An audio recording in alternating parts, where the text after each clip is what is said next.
The Essays of Arthur Schopenhauer, Studies in Pessimism. Note: the essays here presented form a further selection from Schopenhauer's Parerga, brought together under a title which is not to be found in the original and does not claim to apply to every chapter in the volume. The first essay is, in the main, a rendering of the philosopher's remarks under the heading of Nachträge zur Lehre vom Leiden der Welt, together with certain parts of another section entitled Nachträge zur Lehre von der Bejahung und Verneinung des Willens zum Leben. Such omissions as I have made are directed chiefly by the desire to avoid repeating arguments already familiar to readers of the other volumes in this series.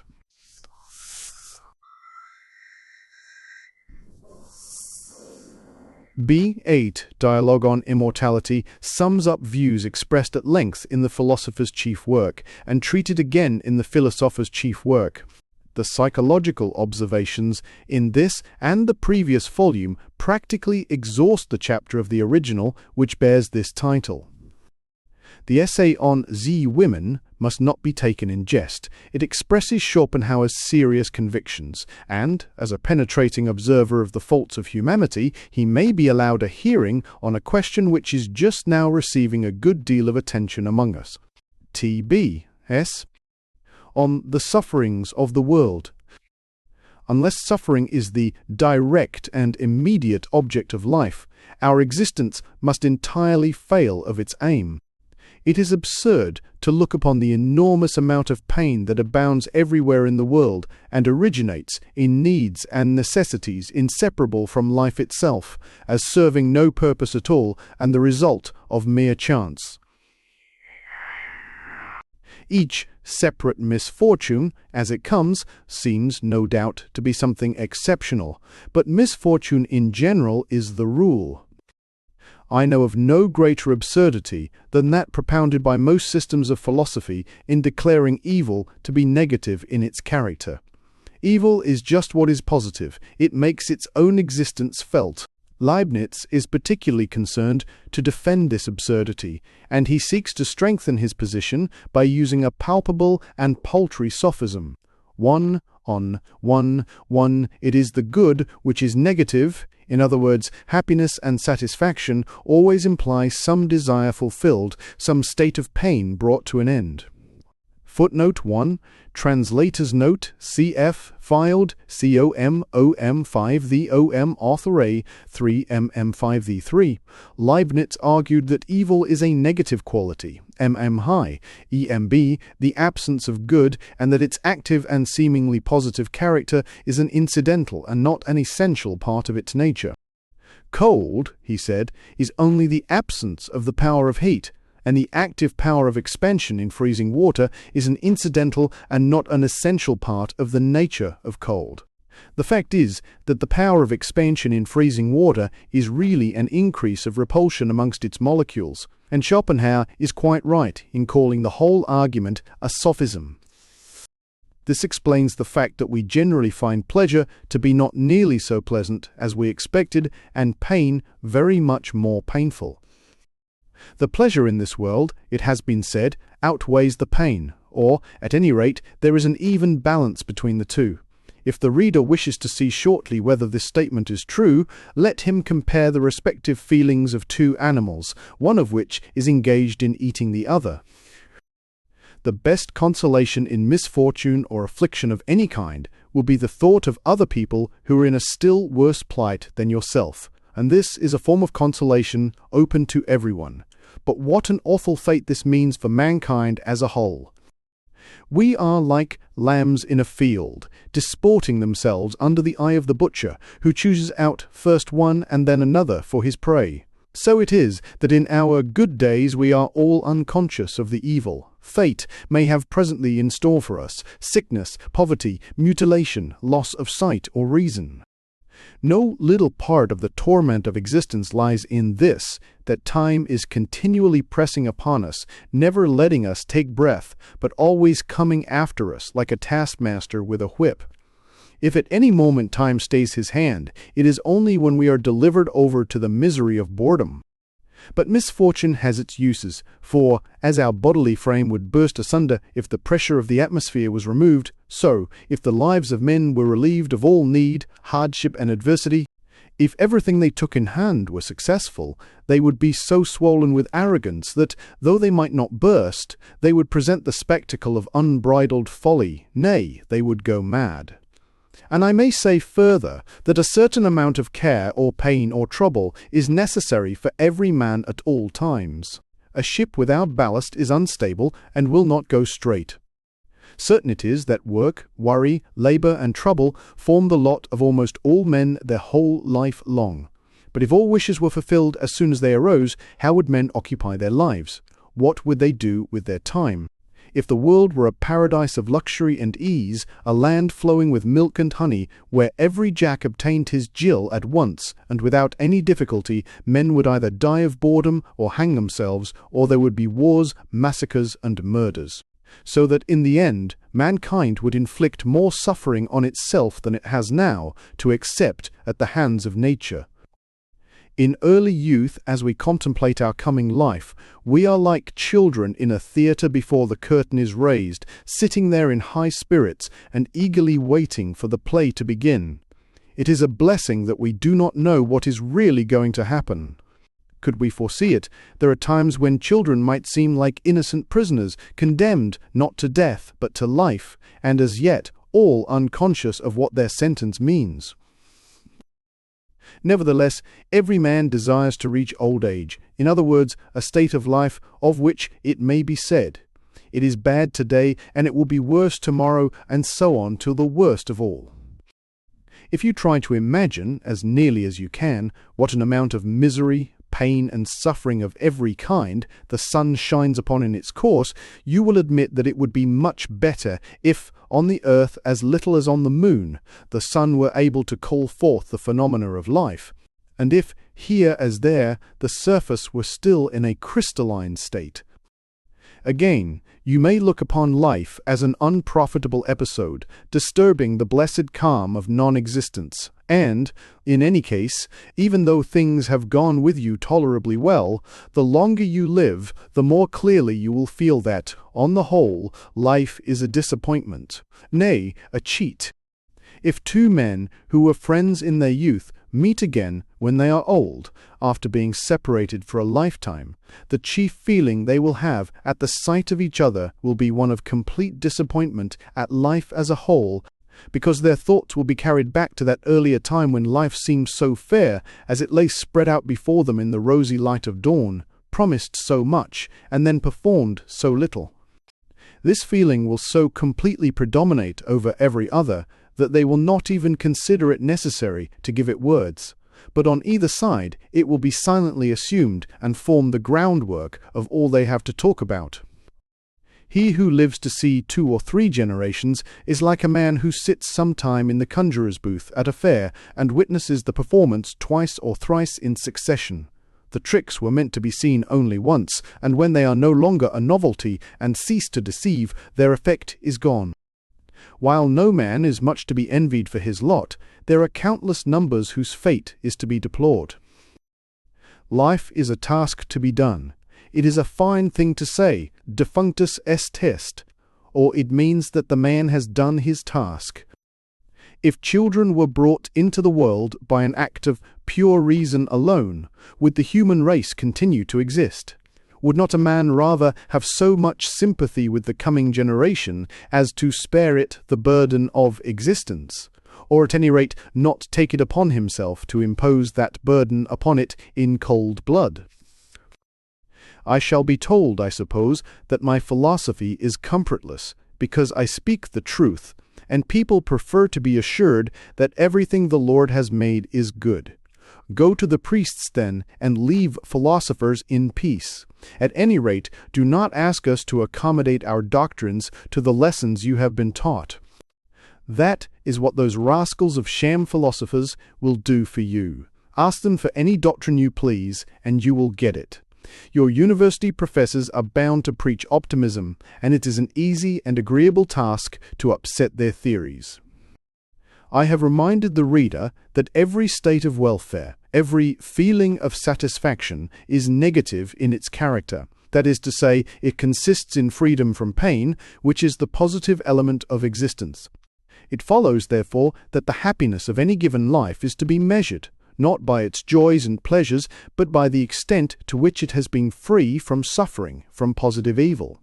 If this is the true standpoint, the lower animals appear to enjoy a happier destiny than man. Let us examine the matter a little more closely. However varied the forms that human happiness and misery may take, leading a man to seek the one and shun the other, the material basis of it all is bodily pleasure or bodily pain.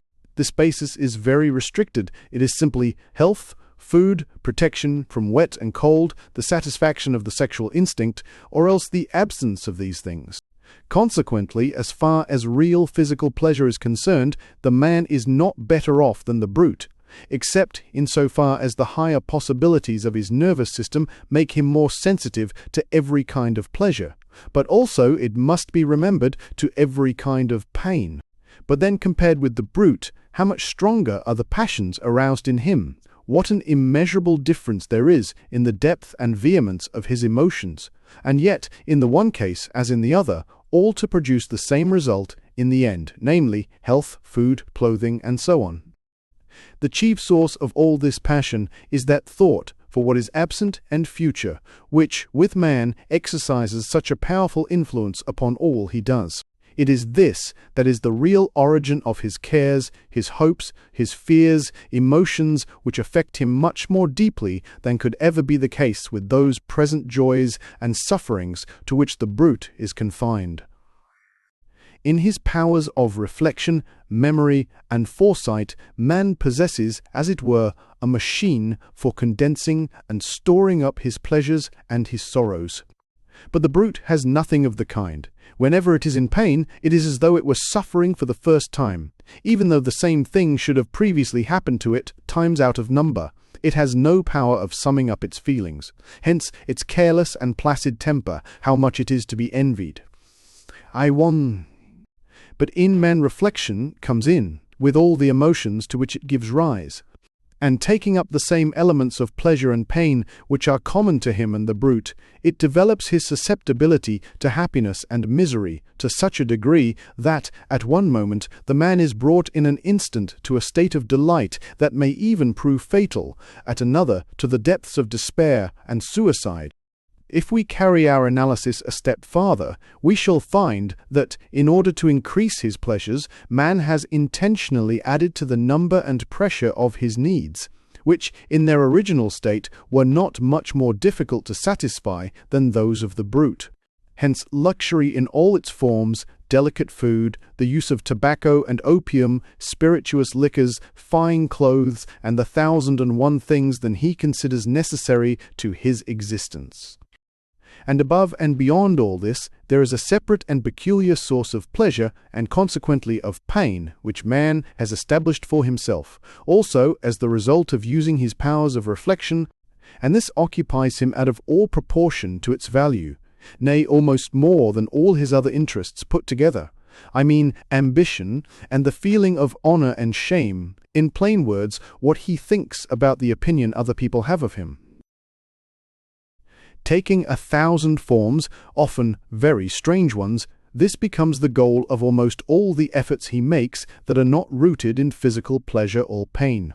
It is true that besides the sources of pleasure which he has in common with the brute, man has the pleasures of the mind as well. These admit of many gradations, from the most innocent trifling or the merest talk, up to the highest intellectual achievements, but there is the accompanying boredom to be set against them on the side of suffering. Boredom is a form of suffering unknown to brutes. At any rate in their natural state, it is only the very cleverest of them who show faint traces of it when they are domesticated, whereas in the case of man it has become a downright scourge. The crowd of miserable wretches whose one aim in life is to fill their purses but never to put anything into their heads, offers a singular instance of this torment of boredom. Their wealth becomes a punishment by delivering them up to misery of having nothing to do, for, to escape it, they will rush about in all directions, travelling here, there, and everywhere. No sooner do they arrive in a place than they are anxious to know what amusements it affords, just as though they were beggars asking where they could receive a dole. Of a truth, need and boredom are the two poles of human life. Finally, I may mention that as regards the sexual relation, a man is committed to a peculiar arrangement which drives him obstinately to choose one person. This feeling grows now and then into a more or less passionate love, 100-word fengen, which is the source of little pleasure and much suffering. Footnote 1. I have treated this subject at length in a special chapter of the second volume of my chief work. It is, however, a wonderful thing that the mere addition of thought should serve to raise such a vast and lofty structure of human happiness and misery, resting, too, on the same narrow basis of joy and sorrow as man holds in common with the brute, and exposing him to such violent emotions, to so many storms of passion, so much convulsion of feeling, that what he has suffered stands written and may be read in the lines on his face. And yet, when all is told, he has been struggling ultimately for the very same things as the brute has attained, and with an incomparably smaller expenditure of passion and pain. But all this contributes to increase the measures of suffering in human life out of all proportion to its pleasures, and the pains of life are made much worse for man by the fact that death is something very real to him. The brute flies from death instinctively without really knowing what it is, and therefore without ever contemplating it in the way natural to a man, who has this prospect always before his eyes. So that even if only a few brutes die a natural death, and most of them live only just long enough to transmit their species, and then, if not earlier, become the prey of some other animal, or, whilst man, on the other hand, manages to make so-called natural death the rule, to which, however, there are a good many exceptions. The advantage is on the side of the brute, for the reasons stated above. But the fact is that man attains the natural term of years just as seldom as the brute, because the unnatural way in which he lives, and the strain of work and emotion, lead to a degeneration of the race, and so his goal is not often reached. The brute is much more content with mere existence than man. The plant is wholly so, and man finds satisfaction in it just in proportion as he is dull and obtuse. Accordingly, the life of the brute carries less of sorrow with it, but also less of joy when compared with the life of man. And while this may be traced, on the one side, to freedom from the torment of care and anxiety, it is also due to the fact that hope, in any real sense, is unknown to the brute. It is thus deprived of any share in that which gives us the most and best of our joys and pleasures, the mental anticipation of a happy future, and the inspiriting play of fantasy, both of which we owe to our power of imagination. If the brute is free from care, it is also, in this sense, without hope, in either case, because its consciousness is limited to the present moment, to what it can actually see before it. The brute is an embodiment of present impulses, and hence what elements of fear and hope exist in its nature, and they do not go very far, arise only in relation to objects that lie before it and within reach of those impulses, whereas a man's range of vision embraces the whole of his life and extends far into the past and future. Following upon this, there is one respect in which brutes show real wisdom when compared with us. I mean, their quiet, placid enjoyment of the present moment. The tranquility of mind which this seems to give them often puts us to shame for the many times we allow our thoughts and our cares to make us restless and discontented. And, in fact, those pleasures of hope and anticipation which I have been mentioning are not to be had for nothing. The delight which a man has in hoping for and looking forward to some special satisfaction is a part of the real pleasure attaching to it enjoyed in advance. This is afterwards deducted, for the more we look forward to anything, the less satisfaction we find in it when it comes. But the brute's enjoyment is not anticipated, and therefore suffers no deduction, so that the actual pleasure of the moment comes to it whole and unimpaired. In the same way, too, evil presses upon the brute only with its own intrinsic weight, whereas with us the fear of its coming often makes its burden 10 times more grievous. It is just this characteristic way in which the brute gives itself up entirely to the present moment that contributes so much to the delight we take in our domestic pets. They are the present moment personified, and in some respects they make us feel the value of every hour that is free from trouble and annoyance, which we, with our thoughts and preoccupations, mostly disregard. But man, that selfish and heartless creature, misuses this quality of the brute to be more content than we are with mere existence, and often works it to such an extent that he allows the brute absolutely nothing more than mere bare life. The bird which was made so that it might rove over half of the world, he shuts up into the space of a cubic foot, there to die, a slow death in longing and crying for freedom, for in a cage it does not sing for the pleasure of it. And when I see how man misuses the dog, his best friend, how he ties up this intelligent animal with a chain, I feel the deepest sympathy with the brute and burning indignation against its master. We shall see later that by taking a very high standpoint, it is possible to justify the sufferings of mankind. But this justification cannot apply to animals whose sufferings, while in a great measure brought about by men, are often considerable even apart from their agency. 24. And so we are forced to ask, why and for what purpose does all this torment and agony exist?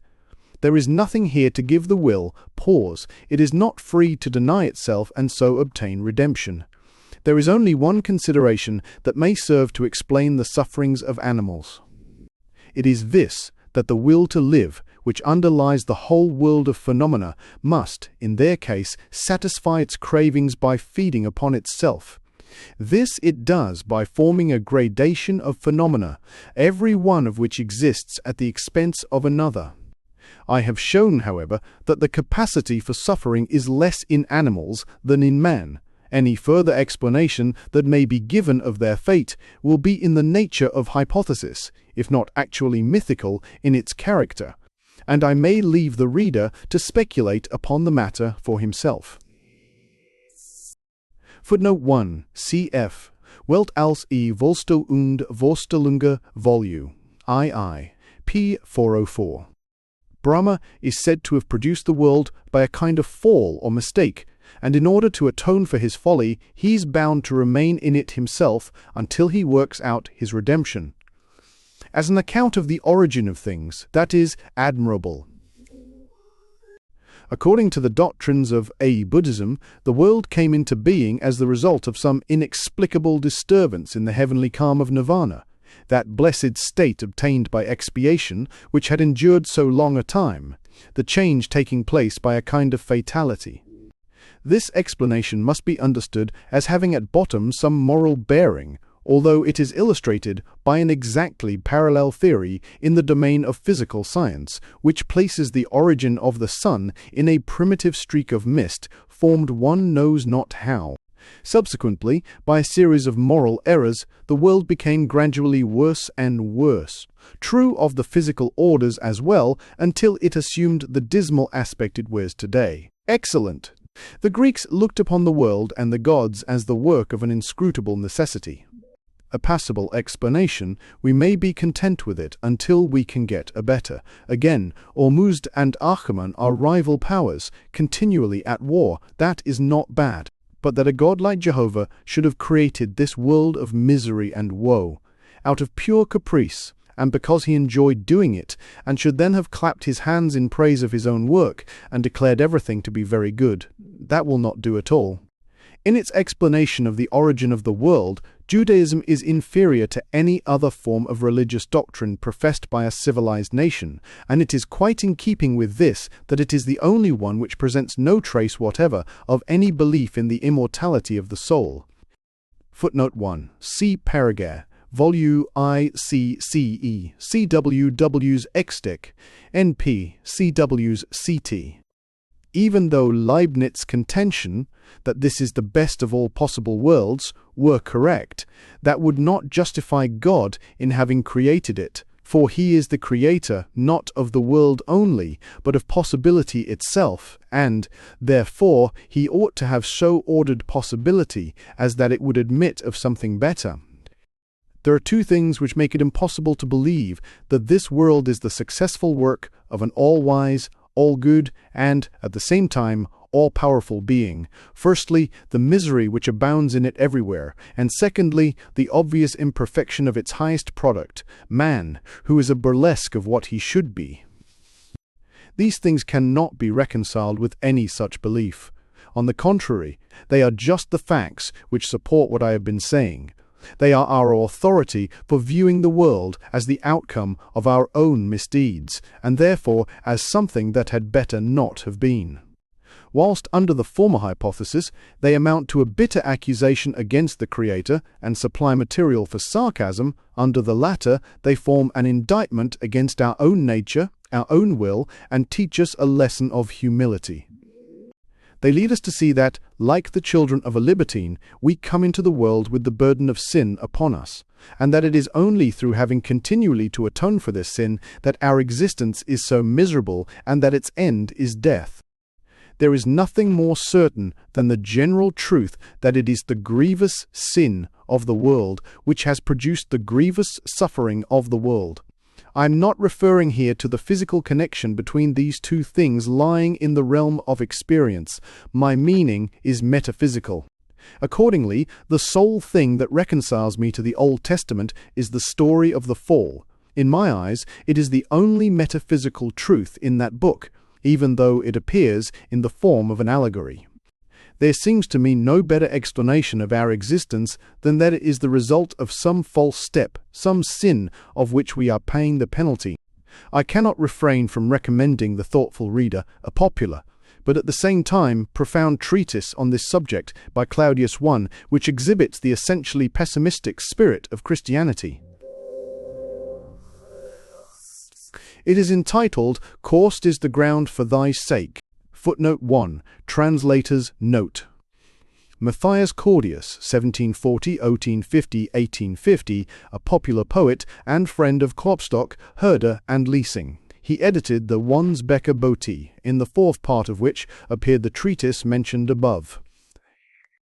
He generally wrote under the pseudonym of Asmus, and Schopenhauer often refers to him by this name. But in this name, or between the ethics of the Greeks and the ethics of the Hindus, there is a glaring contrast.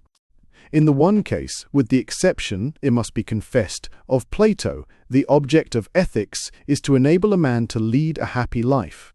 In the other, it is to free and redeem him from life altogether, as is directly stated in the very first words of the Sankhya Karika. Allied with this is the contrast between the Greek and the Christian idea of death. It is strikingly presented in a visible form on a fine antique sarcophagus in the Gallery of Florence, which exhibits, in relief, the whole series of ceremonies attending a wedding in ancient times, from the formal offer to the evening when Hymen's torch lights the happy couple home. Compare with that the Christian coffin draped in mournful black and surmounted with a crucifix.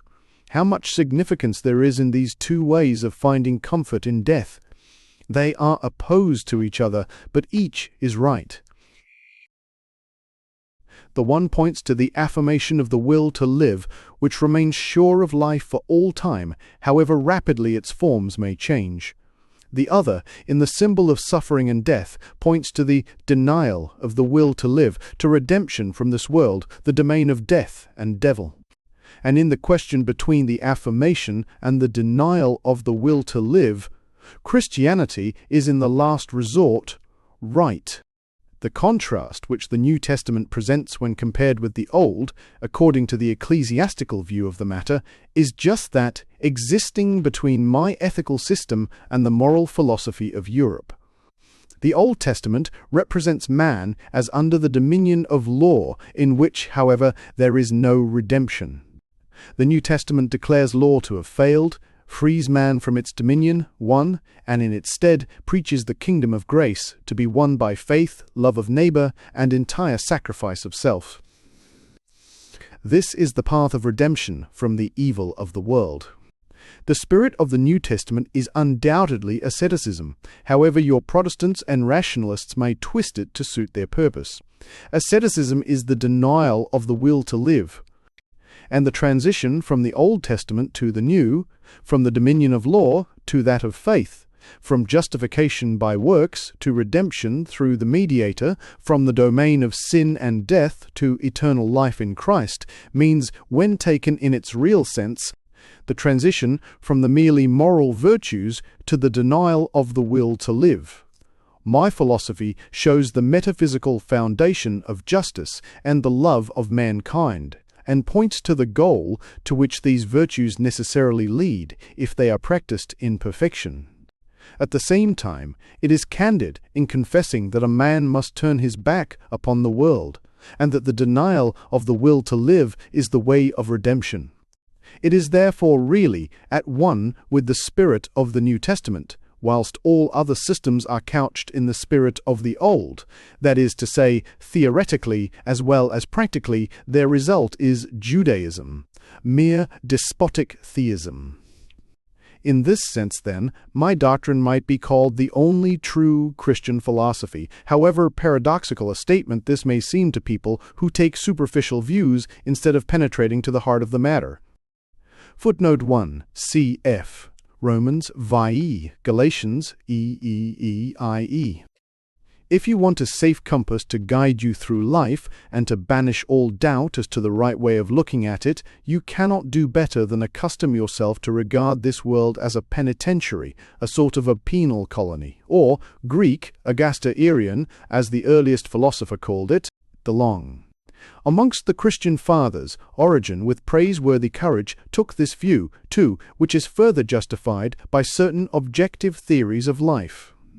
I refer, not to my own philosophy alone, but to the wisdom of all ages as expressed in Brahmanism and Buddhism, and in the sayings of Greek philosophers like Empedocles and Pythagoras, as also by Cicero in his remark that the wise men of old used to teach that we come into this world to pay the penalty of crime committed in another state of existence, a doctrine which formed part of the initiation into the mysteries.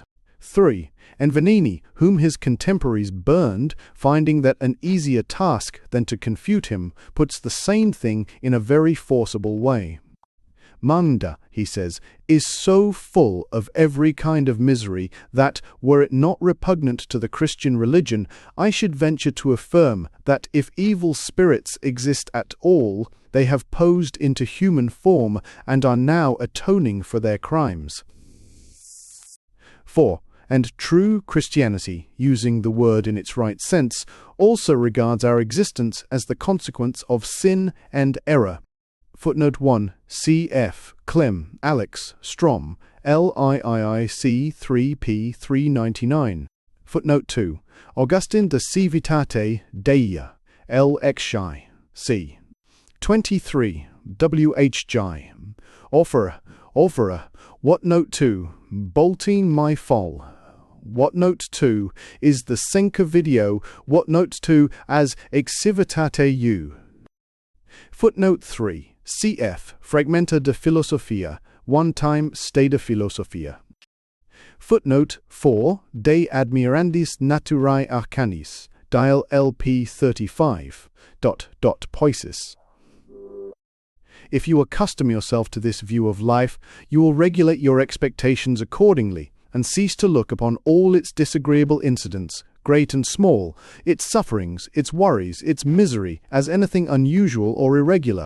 Nay, you will find that everything is as it should be, in a world where each of us pays the penalty of existence in his own peculiar way. Amongst the evils of a penal colony is the society of those who form it, and if the reader is worthy of better company, he will need no words from me to remind him of what he has to put up with at present. If he has a soul above the common, or if he is a man of genius, he will occasionally feel like some noble prisoner of state, condemned to work in the galleys with common criminals, and he will follow his example and try to isolate himself. In general, however, it should be said that this view of life will enable us to contemplate the so-called imperfections of the great majority of men, their moral and intellectual deficiencies, and the resulting base type of countenance, without any surprise, to say nothing of indignation. For we shall never cease to reflect where we are, and that the men about us are beings conceived and born in sin, and living to atone for it. Pardons the word to Allah, all one. Whatever folly men commit, be their shortcomings or their vices what they may, let us exercise forbearance, remembering that when these faults appear in others, it is our follies and vices that we behold. They are the shortcomings of humanity, to which we belong, whose faults one and all we share, yes, even those very faults at which we now wax so indignant, merely because they have not yet appeared in ourselves. They are faults that do not lie on the surface. But they exist down there in the depths of our nature, and should anything call them forth, they will come and show themselves, just as we now see them in others. One man, it is true, may have faults that are absent in his fellow, and it is undeniable that the sum total of bad qualities is in some cases very large, for the difference of individuality between man and man passes all measure. Footnote 1. Cymbeline, Act V. C. 5. In fact, the conviction that the world and man is something that had better not have been is of a kind to fill us with indulgence towards one another. Nay, from this point of view, we might well consider the proper form of address to be not Monsieur, Sir, Mein Herr, but my fellow sufferer, Suc Malorum, Compagnon de Miseres. This may perhaps sound strange, but it is in keeping with the facts. It puts others in a right light, and it reminds us of that which is after all the most necessary thing in life. The tolerance, patience, regard, and love of neighbour, of which everyone stands in need, and which, therefore, every man owes to his fellow. The vanity of existence. This vanity finds expression in the whole way in which things exist, in the infinite nature of time and space, as opposed to the finite nature of the individual in both, in the ever-passing present moment as the only mode of actual existence, in the interdependence and relativity of all things, in continual becoming without ever being, in constant wishing and never being satisfied, in the long battle which forms the history of life, where every effort is checked by difficulties and stopped until they are overcome. Time is that in which all things pass away. It is merely the form under which the will to live, the thing in itself and therefore imperishable, has revealed to it that its efforts are in vain. It is that agent by which at every moment all things in our hands become as nothing and lose any real value they possess. That which has been exists no more. It exists as little as that which has never been. But of everything that exists you must say, in the next moment, that it has been. Hence something of great importance now past is inferior to something of little importance now present, in that the latter is a reality, and related to the former as something to nothing. A man finds himself, to his great astonishment, suddenly existing. After thousands and thousands of years of non-existence, he lives for a little while, and then, again, comes an equally long period when he must exist no more. The heart rebels against this, and feels that it cannot be true. The crudest intellect cannot speculate on such a subject without having a presentiment that time is something ideal in its nature. This ideality of time and space is the key to every true system of metaphysics, because it provides for quite another order of things than is to be met with in the domain of nature. This is why Kant is so great. Of every event in our life we can say only for one moment that it is for ever after, that it was. Every evening we are poorer by a day. It might, perhaps, make us mad to see how rapidly our short span of time ebbs away, if it were not that in the furthest depths of our being we are secretly conscious of our share in the exhaustible spring of eternity, so that we can always hope to find life in it again. Consideration of the kind, touched on above, might, indeed, lead us to embrace the belief that the greatest wisdom is to make the enjoyment of the present the supreme object of life, because that is the only reality, all else being merely the play of thought. On the other hand, such a course might just as well be called The greatest of folly, for that which in the next moment exists no more and vanishes utterly like a dream, can never be worth a serious effort. The whole foundation on which our existence rests is the present, the ever-fleeting present. It lies, then, in the very nature of our existence to take the form of constant motion, and to offer no possibility of our ever attaining the rest for which we are always striving. We are like a man running downhill who cannot keep on his legs unless he runs on, and will inevitably fall if he stops, or, again, like a pole balanced on the tip of one's finger, or like a planet which would fall into its sun the moment it ceased to hurry forward on its way. Unrest is the mark of existence.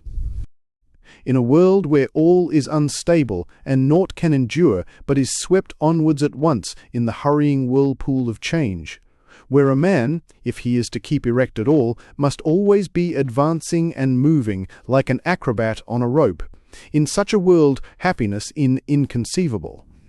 How can it dwell where, as Plato says, continual becoming and never being is the sole form of existence? In the first place, a man never is happy, but spends his whole life in striving after something which he thinks will make him so. He seldom attains his goal, and when he does, it is only to be disappointed. He is mostly shipwrecked in the end, and comes into harbour with masts and rigging gone. And then it is all one, whether he has been happy or miserable, for his life was never anything more than a present moment always vanishing, and now it is over. At the same time, it is a wonderful thing that, in the world of human beings, as in that of animals in general, this manifold restless motion is produced and kept up by the agency of two simple impulses: hunger and the sexual instinct, aided a little, perhaps, by the influence of boredom, but by nothing else. And that, in the theatre of life, these suffice to form the primum mobile of how complicated a machinery, setting in motion how strange and varied a scene. On looking a little closer, we find that inorganic matter presents a constant conflict between chemical forces, which eventually works dissolution, and, on the other hand, that organic life is impossible without continual change of matter, and cannot exist if it does not receive perpetual help from without. This is the realm of finality, and its opposite would be an infinite existence, exposed to no attack from without, and needing nothing to support it. Greek hai hos autos, dn, the realm of eternal peace. Greek aute gigwomenon, aute apolumenon, some timeless, changeless state, one and undiversified, the negative knowledge of which forms the dominant note of the Platonic philosophy. It is to some such state as this that the denial of the will to live opens up the way. The scenes of our life are like pictures done in rough mosaic. Looked at close, they produce no effect. There is nothing beautiful to be found in them unless you stand some distance off. So, to gain anything we have longed for is only to discover how vain and empty it is, and even though we are always living in expectation of better things, at the same time we often repent and long to have the past back again. We look upon the present as something to be put up with while it lasts, and serving only as the way towards our goal. Hence, most people, if they glance back when they come to the end of life, will find that all along they have been living ad interim. They will be surprised to find that the very thing they disregarded and let slip by unenjoyed was just the life in the expectation of which they passed all their time. Of how many a man may it not be said that hope made a fool of him until he danced into the arms of death? Then again, how insatiable a creature is man! Every satisfaction he attains lays the seeds of some new desire, so that there is no end to the wishes of each individual will. And why is this? The real reason is simply that, taken in itself, will is the lord of all worlds. Everything belongs to it, and therefore no one single thing can ever give it satisfaction, but only the whole, which is endless. For all that, it must rouse our sympathy to think how very little the will, this lord of the world, really gets when it takes the form of an individual, usually only just enough to keep the body together, This is why man is so very miserable.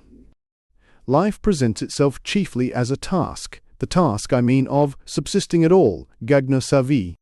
If this is accomplished, life is a burden. And then there comes the second task of doing something with that which has been won, of warding off boredom which, like a bird of prey, hovers over us, ready to fall wherever it sees a life secure from need. The first task is to win something, the second, to banish the feeling that it has been won, otherwise it is a burden. Human life must be some kind of mistake. The truth of this will be sufficiently obvious if we only remember that man is a compound of needs and necessities hard to satisfy, and that even when they are satisfied, all he obtains is a state of painlessness, where nothing remains to him but abandonment to boredom. This is direct proof that existence has no real value in itself for what is boredom but the feeling of the emptiness of life. If life, the craving for which is the very essence of our being, were possessed of any positive intrinsic value, there would be no such thing as boredom at all. Mere existence would satisfy us in itself, and we should want for nothing. And then distance and difficulties to be overcome make our goal look as though it would satisfy us, an illusion which vanishes when we reach it, or else when we are occupied with some purely intellectual interest, when in reality we have stepped forth from life to look upon it from the outside, much after the manner of spectators at a play. And even sensual pleasure itself means nothing but a struggle and aspiration, ceasing the moment its aim is attained. Whenever we are not occupied in one of these ways, but cast upon existence itself, its vain and worthless nature is brought home to us, and this is what we mean by boredom. The hankering after what is strange and uncommon, an innate and ineradicable tendency of human nature, shows how glad we are at any interruption of that natural course of affairs which is so very tedious. That this most perfect manifestation of the will to live, the human organism, with the cunning and complex working of its machinery, must fall to dust and yield up itself and all its strivings to extinction. This is the naive way in which nature, who is always so true and sincere in what she says, proclaims the whole struggle of this will as in its very essence barren and unprofitable. Were it of any value in itself, anything unconditioned and absolute, it could not thus end in mere nothing.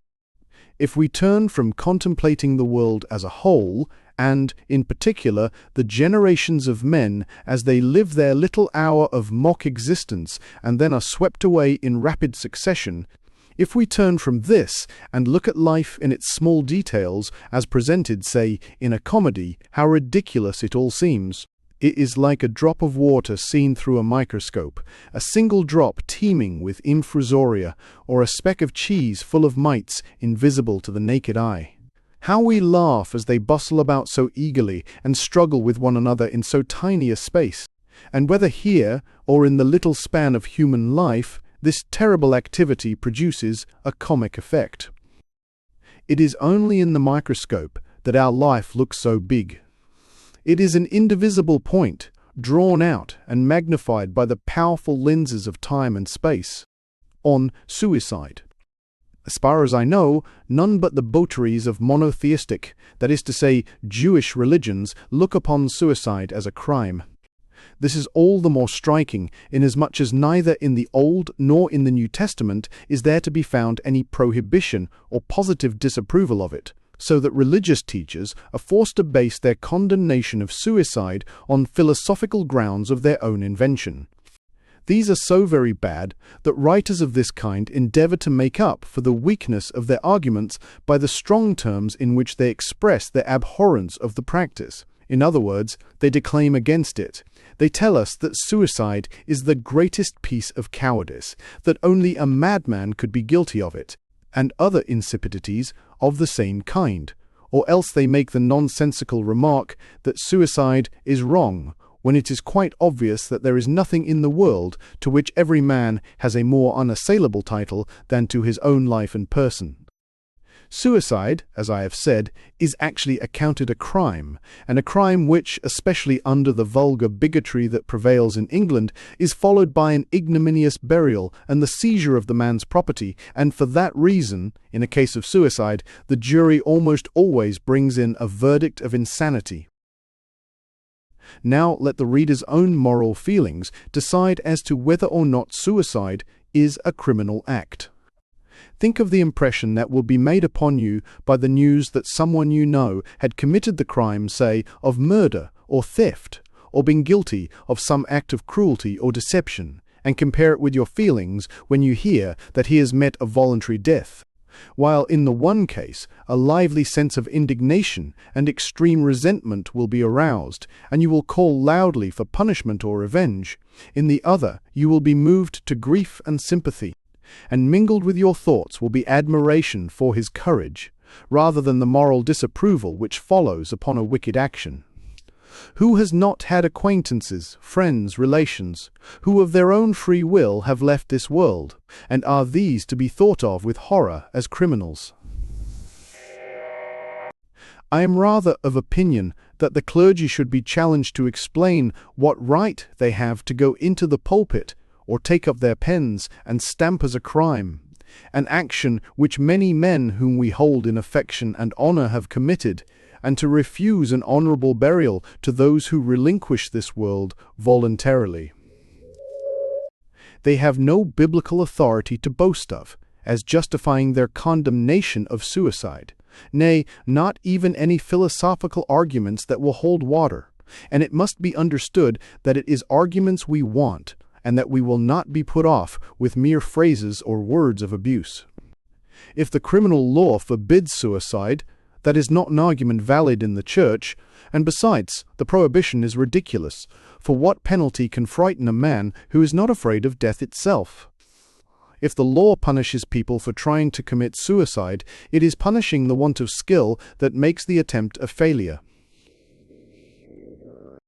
The ancients, moreover, were very far from regarding the matter in that light. Pliny says, "Life is not so desirable a thing as to be protracted at any cost. Whoever you are sure to die, even though your life has been full of abomination and crime." The chief of all remedies for a troubled mind is the feeling that among the blessings which nature gives to man there is none greater than an opportune death, and the best of it is that everyone can avail himself of it. A ball, and elsewhere, the same writer declares, "Not even to God are all things possible, for he could not compass his own death if he willed to die, and yet in all the miseries of our earthly life, this is the best of his gifts to man." 2. Nay, in Massilia and on the Isle of Chios, the man who could give valid reasons for relinquishing his life was handed the cup of hemlock by the magistrate, and that too in public. And in ancient times, how many heroes and wise men died of voluntary death? Aristotle, for, it is true, declared suicide to be an offence against the state, although not against the person, but in Stobaeus's exposition of the peripatetic philosophy there is the following remark: "The good man should flee life when his misfortunes become too great, the bad man also when he is too prosperous. And similarly, so he will marry and beget children and take part in the affairs of the state, and, generally, practice virtue and continue to live. And then, again, if need be, and at any time necessity compels him, he will depart to his place of refuge in the tomb." 5. And we find that the Stoics actually praise suicide as a noble and heroic action, as hundreds of passages show, above all in the works of Seneca, who expresses the strongest approval of it. As is well known, the Hindus look upon suicide as a religious act, especially when it takes the form of self-immolation by widows, but also when it consists in casting oneself under the wheels of the chariot of the god at Juggernaut, or being eaten by crocodiles in the Ganges, or being drowned in the holy tanks in the temples, and so on. The same thing occurs on the stage, that mirror of life. For example, in El Orphelin de la Chaux 6, a celebrated Chinese play, almost all the noble characters end by suicide, without the slightest hint anywhere or any impression being produced on the spectator that they are committing a crime. And in our own theatre it is much the same. Palmyra, for instance, in Mahomet, or Mortimer in Maria Stuart, Othello, Countess Tersky. One Havlet's monologue, The Meditation of a Criminal, The Meditation of a Criminal, he merely declares that if we had any certainty of being annihilated by it, death would be infinitely preferable to the world as it is. But there lies the rubber.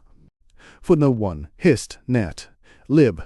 XXVI. 1. Footnote 2. Locke. Sit. Lib. It. Set. Lib. II. Said. Footnote 3. 3. Valerius Maximus. Hist. Lib. EIC 6, 7 et 8, Heraclides Ponticus, Fragmenta de Rebus Publicisti, X, Aeliani Varii Historiae, EI 37, Strabo, Lib. X, CC 5, 6. Footnote 4. Eth. Nicomaus eth Nicomaus v. eth. 15-2 Stepanate. Footnote 5. Stabius, ESLB, EIWC 7, pp. 286, 312. Footnote 6. Traduit par San Julian, 1834. Footnote 7. Translator's Note. To. Palmyra, a female slave in Goethe's play of Mahomet. Mortimer, a would-be lover and rescuer of Mary in Schiller's Maria Stuart, and in Schiller's Tersky, a leading character in Schiller's Wallenstein's Toad, 2.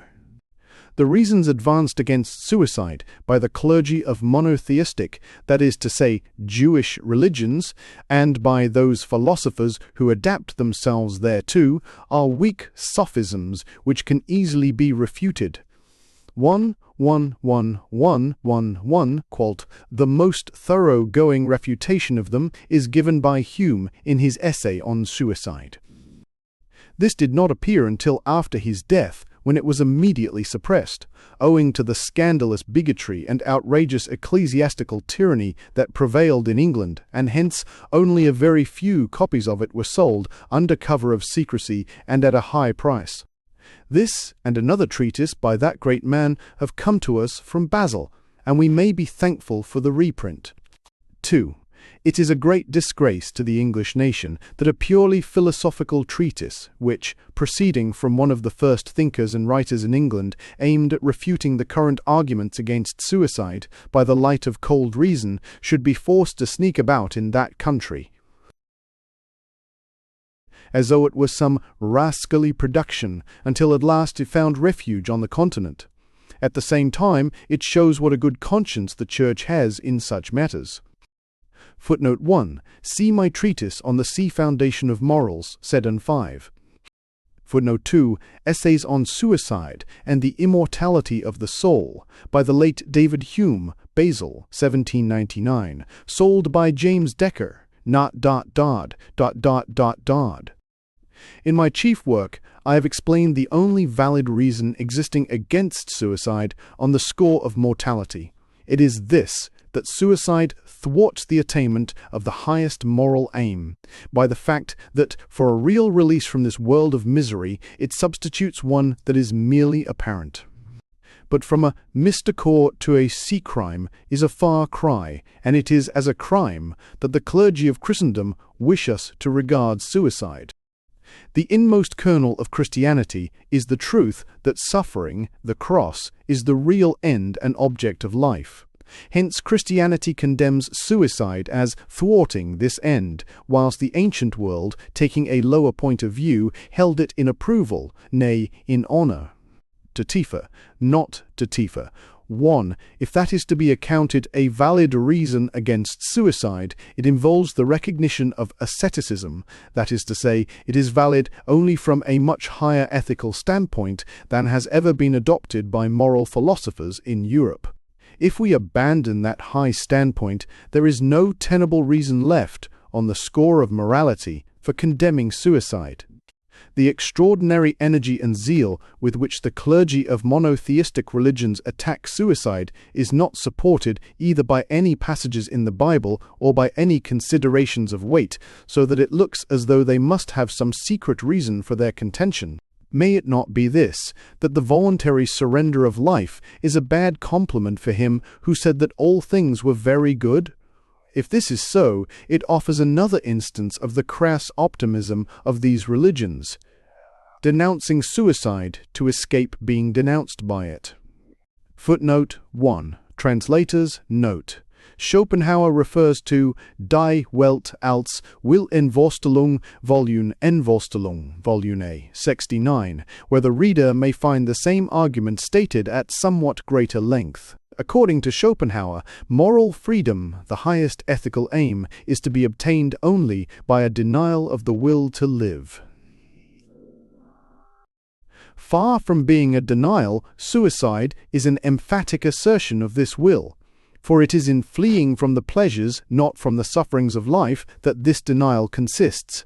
When a man destroys his existence as an individual, he is not by any means destroying his will to live. On the contrary, he would like to live if he could do so with satisfaction to himself, if he could assert his will against the power of circumstance, but circumstance is too strong for him. It will generally be found that, as soon as the terrors of life reach the point at which they outweigh the terrors of death, a man will put an end to his life. But the terrors of death offer considerable resistance. They stand like a sentinel at the gate leading out of this world. Perhaps there is no man alive who would not have already put an end to his life, if this end had been of a purely negative character, a sudden stoppage of existence. There is something positive about it. It is the destruction of the body, and a man shrinks from that, because his body is the manifestation of the will to live. However, the struggle with that sentinel is, as a rule, not so hard as it may seem from a long way off, mainly in consequence of the antagonism between the ills of the body and the ills of the mind. If we are in great bodily pain, or the pain lasts a long time, we become indifferent to other troubles. All we think about is to get well. In the same way, great mental suffering makes us insensible to bodily pain. We despise it. Nay, if it should outweigh the other, it distracts our thoughts, and we welcome it as a pause in mental suffering. It is this feeling that makes suicide easy, for the bodily pain that accompanies it loses all significance in the eyes of one who is tortured by an excess of mental suffering. This is especially evident in the case of those who are driven to suicide by some purely morbid and exaggerated ill humor. No special effort to overcome their feelings is necessary, nor do such people require to be worked up in order to take the step, but as soon as the keeper into whose charge they are given leaves them for a couple of minutes, they quickly bring their life to an end. When, in some dreadful and ghastly dream, we reach the moment of greatest horror, it awakes us, thereby banishing all the hideous shapes that were born of the night.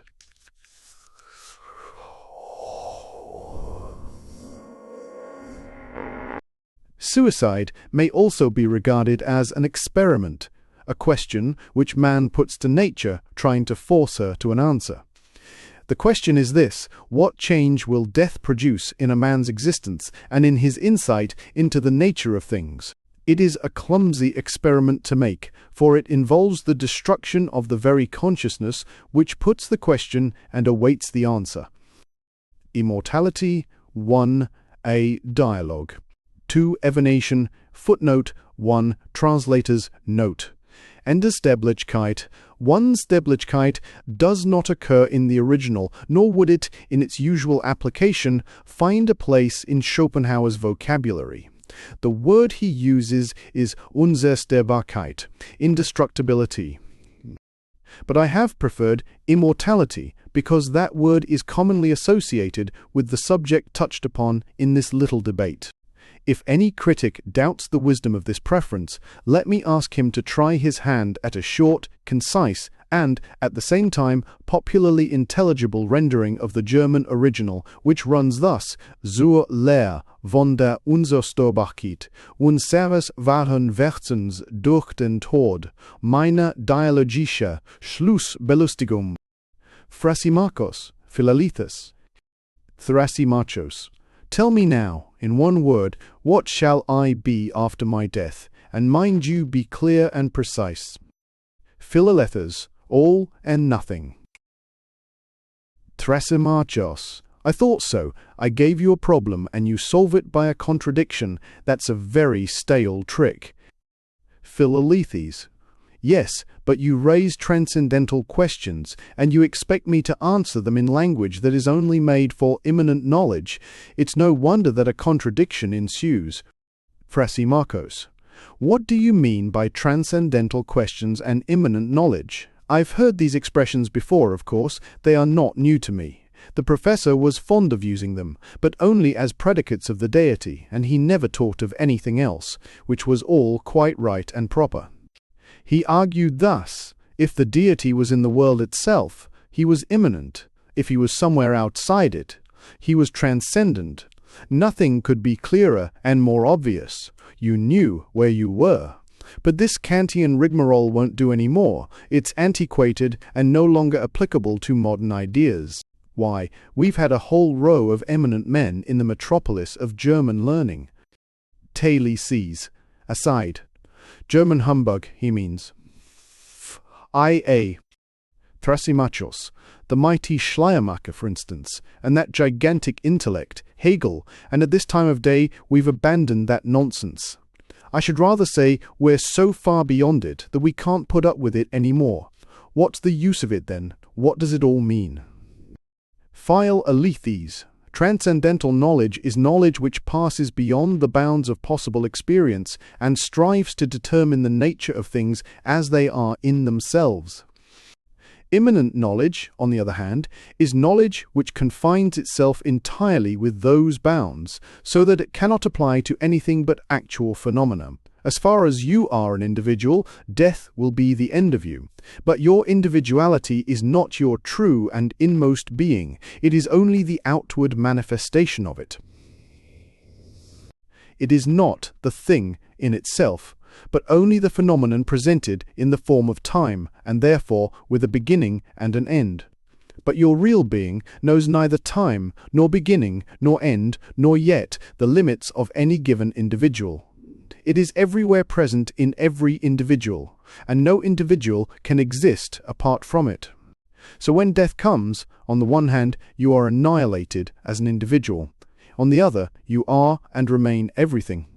That is what I meant when I said that after your death you would be all and nothing. It is difficult to find a more precise answer to your question, and at the same time be brief. The answer is contradictory, I admit, but it is so simply because your life is in time and the immortal part of you in eternity. You may put the matter thus: your immortal part is something that does not last in time and yet is indestructible. But there you have another contradiction. You see what happens by trying to bring the transcendental within the limits of immanent knowledge. It is in some sort doing violence to the latter by misusing it for ends it was never meant to serve. Thrasymachos, look here, I shan't give 2p for your immortality unless I'm to remain an individual. Philalethes. Well, perhaps I may be able to satisfy you on this point. Suppose I guarantee that after death you shall remain an individual, but only on condition that you first spend 3 months of complete unconsciousness. Thrasymachos. I shall have no objection to that. Philalethes. But remember, if people are completely unconscious, they take no account of time. So, when you are dead, it's all the same to you whether 3 months pass in the world of consciousness or 10,000 years. In the one case, as in the other, it is simply a matter of believing what is told you when you awake. So far, then, you can afford to be indifferent, whether it is 3 months or 10,000 years that pass before you recover your individuality. Thrasymachos. Yes, if it comes to that, I suppose you're right. Philalethes. And if by chance, after those 10,000 years have gone by, no one ever thinks of awakening you, I fancy it would be no great misfortune. You would have become quite accustomed to non-existence after so long a spell of it, following upon such a very few years of life. At any rate, you may be sure you would be perfectly ignorant of the whole thing. Further, if you knew that the mysterious power which keeps you in your present state of life had never once ceased, in those 10,000 years, to bring forth other phenomena like yourself, and to endow them with life, it would fully console you. Thrasymachos. Indeed, so you think you're quietly going to do me out of my individuality with all this fine talk. But I'm up to your tricks. I tell you I won't exist unless I can have my individuality. I'm not going to be put off with mysterious powers and what you call phenomena. I can't do without my individuality, and I won't give it up. Te phil elethes. You mean, I suppose, that your individuality is such a delightful thing, so splendid, so perfect, and beyond compare, that you can't imagine anything better. Thrasymachos, don't you see that my individuality, be it what it may, is my very self? To me it is the most important thing in the world. For God is God, and I am I. Power egg, want to exist, ig, I, for. Exist, I, see. That's the main thing. I don't care about an existence which has to be proved to be mine, before I can believe it. Phile elethis. Think what you're doing. When you say, I want to exist, it is not you alone that says this. Everything says it, absolutely everything that has the faintest trace of consciousness. It follows, then, that this desire of yours is just the part of you that is not individual, the part that is common to all things without distinction. It is the cry, not of the individual, but of existence itself. It is the intrinsic element in everything that exists, nay, it is the cause of anything existing at all.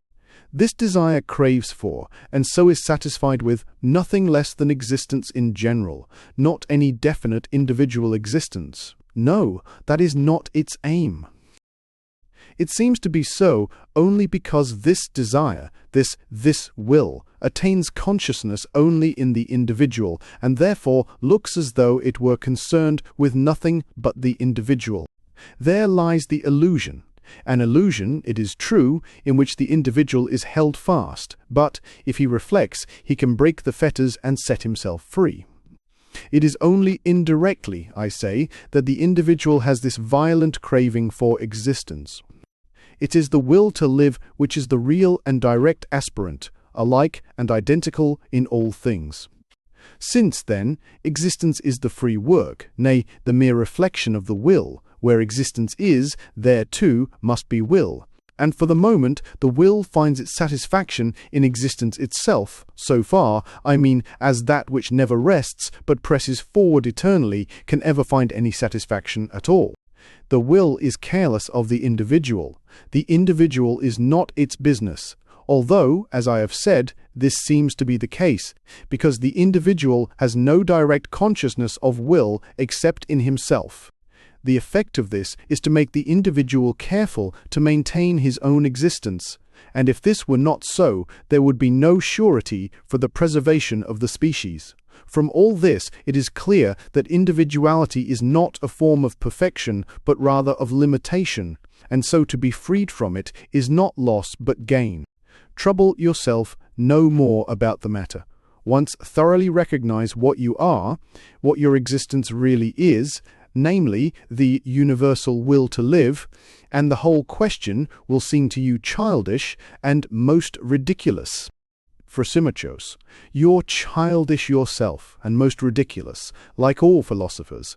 And if a man of my age lets himself in for a quarter of an hour's talk with such fools, it is only because it amuses me and passes the time. I've more important business to attend to, so goodbye. Further psychological observations. There is an unconscious propriety in the way in which, in all European languages, the word person is commonly used to denote a human being. The real meaning of persona is a mask, such as actors were accustomed to wear on the ancient stage, and it is quite true that no one shows himself as he is, but wears his mask and plays his part. Indeed, the whole of our social arrangements may be likened to a perpetual comedy. And this is why a man who is worth anything finds society so insipid, while a blockhead is quite at home in it.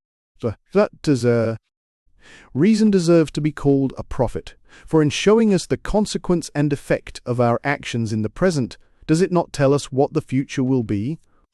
This is precisely why reason is such an excellent power of restraint. In moments when we are possessed by some base passion, some fit of anger, some covetous desire, that will lead us to do things whereof we must presently repent. God, Ubley, Stimes, Strong's. Hatred comes from the heart, Sixton, contempt from the head, and neither feeling is quite within our control. For we cannot alter our heart, its basis is determined by motives, and our head deals with objective facts and applies to them rules which are immutable. Any given individual is the union of a particular heart with a particular head. Hatred and contempt are diametrically opposed and mutually exclusive. There are even not a few cases where hatred of a person is rooted in nothing but forced esteem for his qualities. And besides, if a man sets out to hate all the miserable creatures he meets, he will not have much energy left for anything else, whereas he can despise them one and all with the greatest ease. True, genuine contempt is just the reverse of true, genuine pride. It keeps quite quiet and gives no sign of its existence. For if a man shows that he despises you, he signifies at least this much regard for you, that he wants to let you know how little he appreciates you, and his wish is dictated by hatred, which cannot exist with real contempt. On the contrary, if it is genuine, it is simply the conviction that the object of it is a man of no value at all. Contempt is not incompatible with indulgent and kindly treatment, and for the sake of one's own peace and safety, this should not be omitted. It will prevent irritation, and there is no one who cannot do harm if he is roused to it.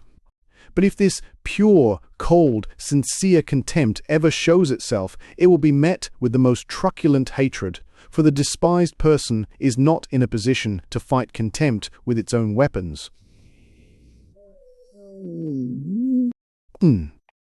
Melancholy is a very different thing from bad humour, and of the two, it is not nearly so far removed from a gay and happy temperament. Melancholy attracts, while bad humour repels. Hypochondria is a species of torment which not only makes us unreasonably cross with the things of the present, not only fills us with groundless anxiety on the score of future misfortunes entirely of our own manufacture, but also leads to unmerited self-reproach for what we have done in the past. Hypochondria shows itself in a perpetual hunting after things that vex and annoy, and then brooding over them. The cause of it is an inward morbid discontent, often coexisting with a naturally restless temperament. In their extreme form, this discontent and this unrest lead to suicide. Goals. 4. Is the hours, AT.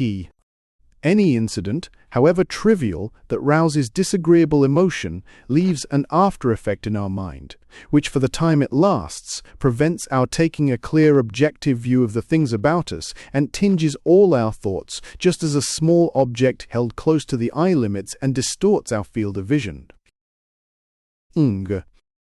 What makes people hard-hearted is this, that each man has, or fancies he has, as much as he can bear in his own troubles. Hence, if a man suddenly finds himself in an unusually happy position, it will in most cases result in his being sympathetic and kind. But if he has never been in any other than a happy position, or this becomes his permanent state, the effect of it is often just the contrary. It so far removes him from suffering that he is incapable of feeling any more sympathy with it. So it is that the poor often show themselves more ready to help than the rich. See, my. At times it seems as though we both wanted and did not want the same thing, and felt at once glad and sorry about it. For instance, if on some fixed date we are going to be put to a decisive test about anything in which it would be a great advantage to us to come off victorious, we shall be anxious for it to take place at once, and at the same time we shall tremble at the thought of its approach. And if, In the meantime, we hear that, for once in a way, the date has been postponed, we shall experience a feeling both of pleasure and of annoyance, for the news is disappointing, but nevertheless it affords us momentary relief. It is just the same thing if we are expecting some important letter carrying a definite decision, and it fails to arrive. In such cases, there are really two different motives at work in us, the stronger but more distant of the two being the desire to stand the test and to have the decision given in our favor, and the weaker, which touches us more nearly, the wish to be left for the present in peace and quiet, and accordingly in further enjoyment of the advantage which at any rate attaches to a state of hopeful uncertainty compared with the possibility that the issue may be unfavorable. He, although never day you stein the boar. In my head there is a permanent opposition party, and whenever I take any step or come to any decision, though I may have given the matter mature consideration, it afterwards attacks what I have done, without, however, being each time necessarily in the right. This is, I suppose, only a form of rectification on the part of the spirit of scrutiny, but he often reproaches me when I do not deserve it. The same thing, no doubt, happens to many others as well, for where is the man who can help thinking that, after all, it were better not to have done something that he did with great deliberation? Quid tam dextro pede concipis for de conatus non bovenitiae, fortique beracte. Exclaim, is the roke of her surveils. Why is it that common tempt is an expression of contempt, and that uncommon, extraordinary, distinguished denote approbation? Why is everything that is common contemptible? Common, in its original meaning, denotes that which is peculiar to all men, ether iic, ether, shared equally by the whole species, and therefore an inherent part of its nature. Accordingly, if an individual possesses no qualities beyond those which attach to mankind in general, he is a common man. Ordinary is a much milder word, and refers rather to intellectual character, whereas common has more of a moral application. What value can a creature have that is not a whit different from millions of its kind? Millions, do I say? Nay, an infiniture of creatures which, century after century in never-ending flow, nature sends bubbling up from her inexhaustible springs, as generous with them as the smith with the useless sparks that fly around his anvil. It is obviously quite right that a creature which has no qualities except those of the species should have to confine its claim to an existence entirely within the limits of the species, and live a life conditioned by those limits. In various passages of my works, once, I have argued that whilst the lower animal possesses nothing more than the generic character of its species, man is the only being which can lay claim to possess an individual character. But in most men, this individual character comes to very little in reality, and they may be almost all ranged under certain classes. En, ce sont des espèces. Their thoughts and desires, like their faces, are those of the species, or, at any rate, those of the class to which they belong, and accordingly they are of a trivial, everyday, common character, and exist by the thousand. You can usually tell beforehand what they are likely to do and say. They have no special stamp or mark to distinguish them. They are like manufactured goods, all of a piece. Footnote 1. Grundproblem der Ethik, p. 48, End, Welt als Will und Vorstellung, Volume, IP 38-2-1908. If, then, their nature is merged in that of the species, how shall their existence go beyond it? The curse of vulgarity puts men on a par with the lower animals by allowing them none but a generic nature, a generic form of existence. Anything that is high, or great, or noble, must then, as a mesa of course, and by its very nature, stand alone in a world where no better expression can be found to denote what is base and contemptible than that which I have mentioned as in general use, namely, common. Will, as the thing in itself, is the foundation of all being. It is part and parcel of every creature, and the permanent element in everything. Will, then, is that which we possess in common with all men, nay, with all animals, and even with lower forms of existence, and in so far we are akin to everything. So far, that is, as everything is filled to overflowing with will. On the other hand, that which places one being over another and sets differences between man and man is intellect and knowledge. Therefore, in every manifestation of self, we should, as far as possible, give play to the intellect alone, for, as we have seen, the will is the secommon of us.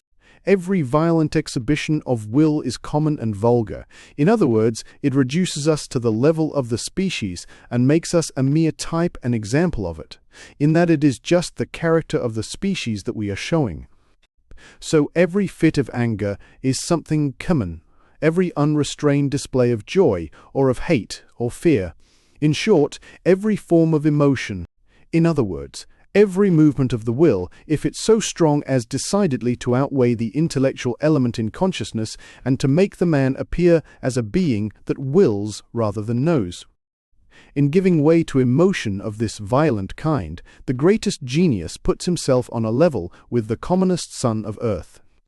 Contrarily, if a man desires to be absolutely uncommon, in other words, great, he should never allow his consciousness to be taken possession of and dominated by the movement of his will, however much he may be solicited thereto. For example, he must be able to observe that other people are badly disposed towards him without feeling any hatred towards them himself. R.C.C. Stead. Kin. Nay, there is no surer sign of a great mind than that it refuses to notice annoying and insulting expressions, but straightway ascribes them, as it ascribes countless other mistakes, to the defective knowledge of the speaker, and so merely observes without feeling them. This is the meaning of that remark of Gratian, that nothing is more unworthy of a man than to let it be seen that he is one. O le mea desdoro de un hombre es dar muestras de que es hombre. And even in the drama, which is the peculiar province of the passions and emotions, it is easy for them to appear common and vulgar. And this is specially observable in the works of the French tragic writers, who set no other aim before themselves but the delineation of the passions, and by indulging at one moment in a vaporous kind of pathos which makes them ridiculous, at another in epigrammatic witticisms, endeavour to conceal the vulgarity of their subject. I remember seeing the celebrated Mademoiselle Rachel as Maria Stuart, and when she burst out in fury against Elizabeth, though she did it very well, I could not help thinking of a washerwoman. She played the final parting in such a way as to deprive it of all true tragic feeling, of which indeed the French have no notion at all. The same part was incomparably better played by the Italian Ristori, and, in fact, the Italian nature, though in many respects very different from the German, shares its appreciation for what is deep, serious, and true in art, herein opposed to the French, which everywhere betrays that it possesses none of this feeling whatever. The noble, in other words, the uncommon, element in the drama, nay, what is sublime in it, is not reached until the intellect is set to work, as opposed to the will, until it takes a free flight over all those passionate movements of the will, and makes them subject of its contemplation. Shakespeare, in particular, shows that this is his general method, more especially in Hamlet. And only when intellect rises to the point where the vanity of all effort is manifest and the will proceeds to an act of self-annulment is the drama tragic in the true sense of the word.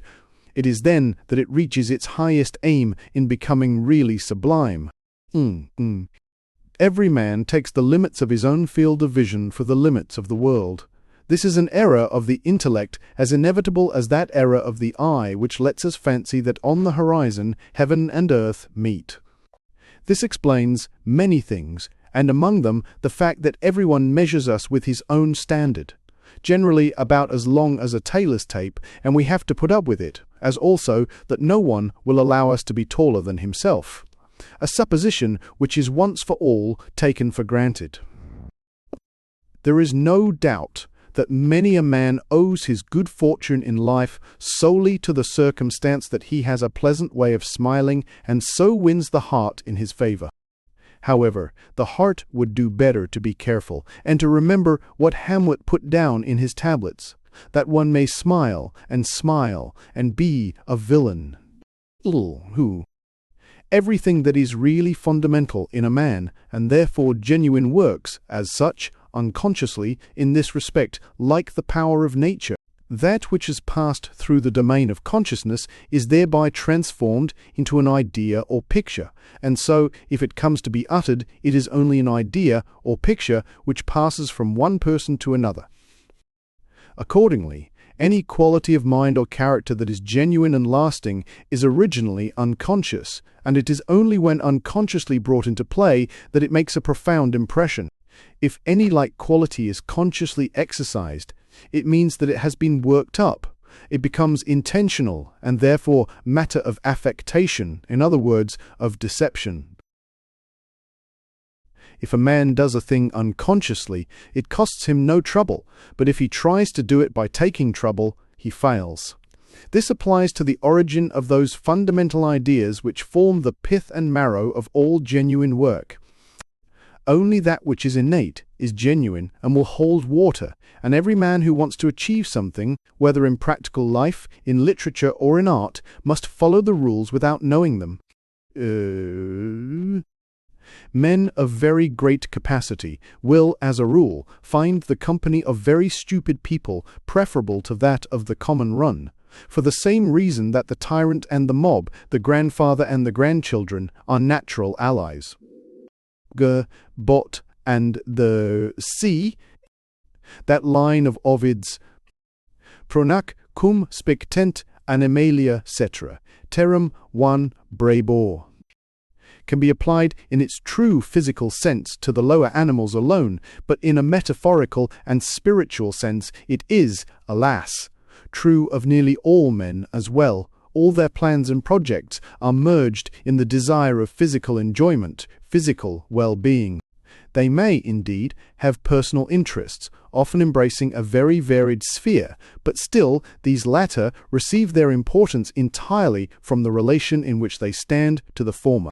This is not only proved by their manner of life and the things they say, but it even shows itself in the way they look, the expression of their physiognomy, their gait and gesticulations. Everything about them cries out, in terram prona. It is not to them, it is only to the nobler and more highly endowed natures, men who really think and look about them in the world and form exceptional specimens of humanity, that the next lines are applicable. 2. Os homini sublime dedit co elunque tueri jusite directos ad sidere tolere vultus. No one knows what capacities for doing and suffering he has in himself until something comes to rouse them to activity. Just as in a pond of still water, lying there like a mirror, there is no sign of the roar and thunder with which it can leap from the precipice and yet remain what it is, or, again, rise high in the air as a fountain. When water is as cold as ice, you can have no idea of the latent warmth contained in it. Why is it that, in spite of all the mirrors in the world, no one really knows what he looks like? A man may call to mind the face of his friend, but not his own. Here, then, is an initial difficulty in the way of applying the maxim, know thyself. This is partly, no doubt, to be explained by the fact that it is physically impossible for a man to see himself in the glass, except with face turned straight towards it and perfectly motionless, where the expression of the eye, which counts for so much, and really gives its whole character to the face, is to a great extent lost. But, coexisting with this physical impossibility, there seems to me to be an ethical impossibility of an analogous nature, and producing the same effect. A man cannot look upon his own reflection as though the person presented there were a stranger to him, and yet this is necessary if he is to take an objective view. In the last resort, an objective view means a deep-rooted feeling on the part of the individual, as a moral being, that which he is contemplating is not himself 113. And unless he can take this point of view, he will not see things in a really true light, which is possible only if he is alive to their actual defects exactly as they are. Instead of that, when a man sees himself in the glass, something out of his own egotistic nature whispers to him to take care to remember that it is no stranger but himself, that he is looking at a. And this operates as a noli me tangere eri and prevents him taking an objective view.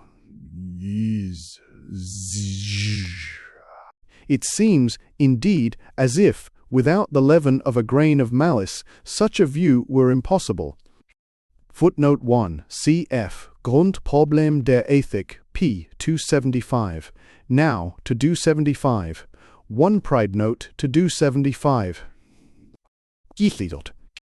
According as a man's mental energy is exerted or relaxed, will life appear to him either so short and petty and fleeting that nothing can possibly happen over which it is worth his while to spend emotion, that nothing really matters, whether it is pleasure or riches or even fame, and that in whatever way a man may have failed, he cannot have lost much. Or, on the other hand, life will seem so long, so important, so all in all, so momentous and so full of difficulty, that we have to plunge into it with our whole soul if we are to obtain a share of its goods, make sure of its prizes, and carry out our plans.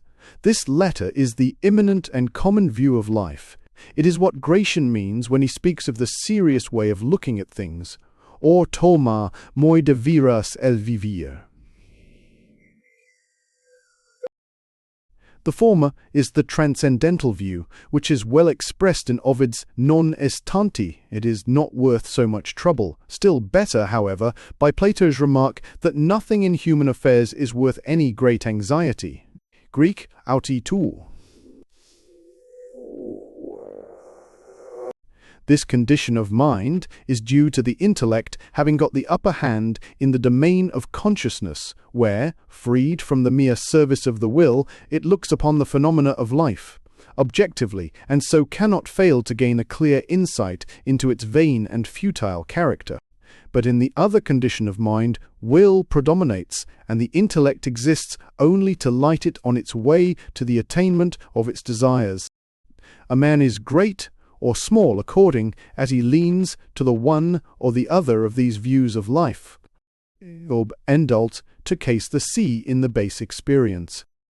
People of very brilliant ability think little of admitting their errors and weaknesses, or of letting others see them. They look upon them as something for which they have duly paid, and instead of fancying that these weaknesses are a disgrace to them, they consider they are doing them an honor. This is especially the case when the errors are of the kind that hang together with their qualities, shin quibus non or, as George Sand said, vis de for de ses vertus de ses vertus. Contrarily, there are people of good character and irreproachable intellectual capacity who, far from admitting the few little weaknesses they have, conceal them with care and show themselves very sensitive to any suggestion of their existence. And this just because their whole merit consists in being free from error and infirmity. If these people are found to have done anything wrong, their reputation immediately suffers. In quinta is enormous havings.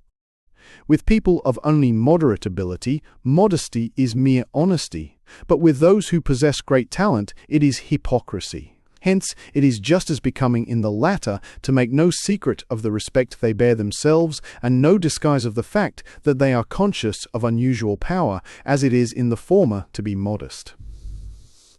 Valerius Maximus gives some very neat examples of this in his chapter on self-confidence, De Fiducia Sui. Not to go to the theatre is like making one's toilet without a mirror, but it is still worse to take a decision without consulting a friend, for a man may have the most excellent judgment in all other matters, and yet go wrong in those which concern himself, because here the will comes in and deranges the intellect at once. Therefore let a man take counsel of a friend. A doctor can cure everyone but himself. If he falls ill, he sends for a colleague. Ooh, ID are avius if you want.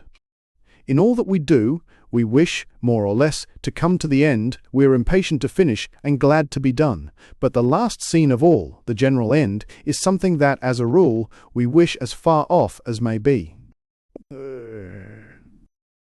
Every parting gives a foretaste of death, every coming together again a foretaste of the resurrection. This is why even people who were indifferent to each other rejoice so much if they come together again after 20 or 30 years' separation. Intellects differ from one another in a very real and fundamental way, but no comparison can well be made by merely general observations. It is necessary to come close and to go into details, for the difference that exists cannot be seen from afar, and it is not easy to judge by outward appearances, as in the several cases of education, leisure, and occupation. But even judging by these alone, it must be admitted that many a man has a degree of existence at least 10 times as high as another. In other words, exists 10 times as much. I am not speaking here of savages, whose life is often only 1 degree above that of the apes in their woods. Consider, for instance, a porter in Naples or Venice in the north of Europe. Solicitude for the winter months makes people more thoughtful and therefore reflective. Look at the life he leads, from its beginning to its end, driven by poverty, living on his physical strength, meeting the needs of every day, nay, of every hour, by hard work, great effort, constant tumult, want in all its forms, no care for the morrow, his only comfort rest, after exhaustion, continuous quarrelling, not a moment free for reflection, such sensual delight as a mild climate and only just sufficient food will permit of. And then, finally, as the metaphysical element, the crass superstition of his church, the whole forming a manner of life with only a low degree of consciousness, where a man hustles, or rather is hustled, through his existence. Such men think only just so much as is necessary to carry out their will for the moment. They never reflect upon their life as a connected whole, let alone, then, upon existence in general. To a certain extent, they may be said to exist without really knowing it. The existence of the mobsman, or the slave who lives on in this unthinking way, stands very much nearer than ours to that of the brute, which is confined entirely to the present moment, but, for that very reason, it has also less of pain in it than ours. Nay, since all pleasure is in its nature negative, that is to say, consists in freedom from some form of misery or need, the constant and rapid interchange between setting about something and getting it done, which is the permanent accompaniment of the work they do. And then again, the augmented form which this takes when they go from work to rest and the satisfaction of their needs. All this gives them a constant source of enjoyment, and the fact that it is much commoner to see happy faces amongst the poor than amongst the rich is a sure proof that it is used to good advantage. Passing from this kind of man, consider, next, the sober, sensible merchant who leads a life of speculation, thinks long over his plans and carries them out with great care, founds a house, and provides for his wife, his children, and descendants, takes his share, too, in the life of a community. It is obvious that a man like this has a much higher degree of consciousness than the former, and so his existence has a higher degree of reality. Then look at the man of learning, who investigates, it may be, the history of the past. He will have reached the point at which a man becomes conscious of existence as a whole, sees beyond the period of his own life, beyond his own personal interests, thinking over the whole course of the world's history. Then, finally, look at the poet or the philosopher, in whom reflection has reached such a height that, instead of being drawn on to investigate any one particular phenomenon of existence, he stands in amazement before existence itself, this great sphinx, and makes it his problem. In him, consciousness has reached the degree of clearness at which it embraces the world itself. His intellect has completely abandoned its function as the servant of his will, and now holds the world before him. and the world calls upon him much more to examine and consider it than to play a part in it himself. If, then, the degree of consciousness is the degree of reality, such a man will be said to exist most of all, and there will be sense and significance in so describing him. Between the two extremes here sketched and the intervening stages, everyone will be able to find the place at which he himself stands. Gotch. We old car from the people, and different crossed encounters. We know that man is in general superior to all other animals, and this is also the case in his capacity for being trained. Mohammedans are trained to pray with their faces turned towards Mecca 5 times a day, and they never fail to do it. Christians are trained to cross themselves on certain occasions, to bow, and so on. Indeed, it may be said that religion is the chef d'oeuvre of the art of training, because it trains people in the way they shall think, and, as is well known, you cannot begin the process too early. There is no absurdity so palpable but that it may be firmly planted in the human head if you only begin to inculcate it before the age of 5 by constantly repeating it with an air of great solemnity. For as in the case of animals, so in that of men, training is successful only when you begin in early youth. Noblemen and gentlemen are trained to hold nothing sacred but their word of honor, to maintain a zealous, rigid, and unshaken belief in the ridiculous code of chivalry, and if they are called upon to do so, to seal their belief by dying for it, and seriously to regard a king as a being of a higher order.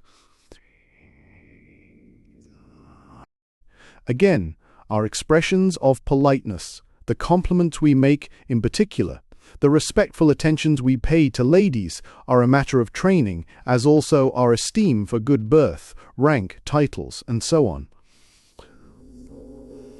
Of the same character is the resentment we feel at any insult directed against us, and the measure of this resentment may be exactly determined by the nature of the insult. An Englishman, for instance, thinks it a deadly insult to be told that he is no gentleman, or, still worse, that he is a liar. A Frenchman has the same feeling if you call him a coward, and a German if you say he is stupid. There are many persons who are trained to be strictly honourable in regard to one particular matter, while they have little honour to boast of in anything else. Many a man, for instance, will not steal your money, but he will lay hands on everything of yours that he can enjoy without having to pay for it.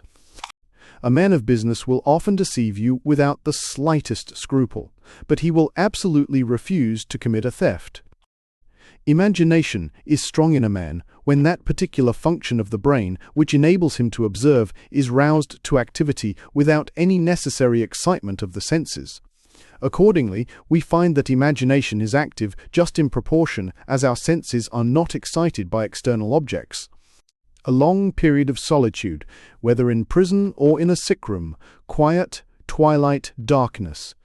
These are the things that promote its activity, and under their influence it comes into play of itself. On the other hand, when a great deal of material is presented to our faculties of observation, as happens on a journey, or in the hurly-burly of the world, or, again, in broad daylight, the imagination is idle, and, even though call may be made upon it, refuses to become active, as though it understood that that was not its proper time. However, if the imagination is to yield any real product, it must have received a great deal of material from the external world. This is the only way in which its storehouse can be filled.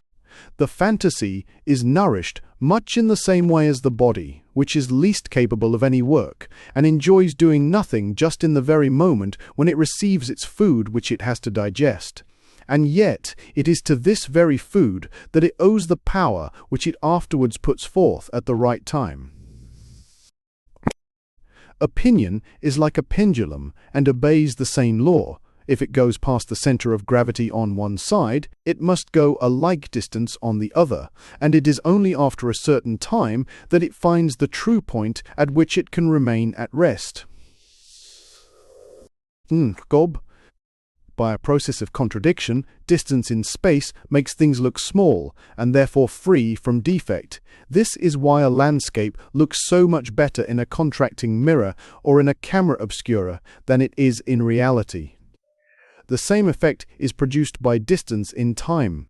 The scenes and events of long ago, and the persons who took part in them, wear a charming aspect to the eye of memory, which sees only the outlines and takes no note of disagreeable details.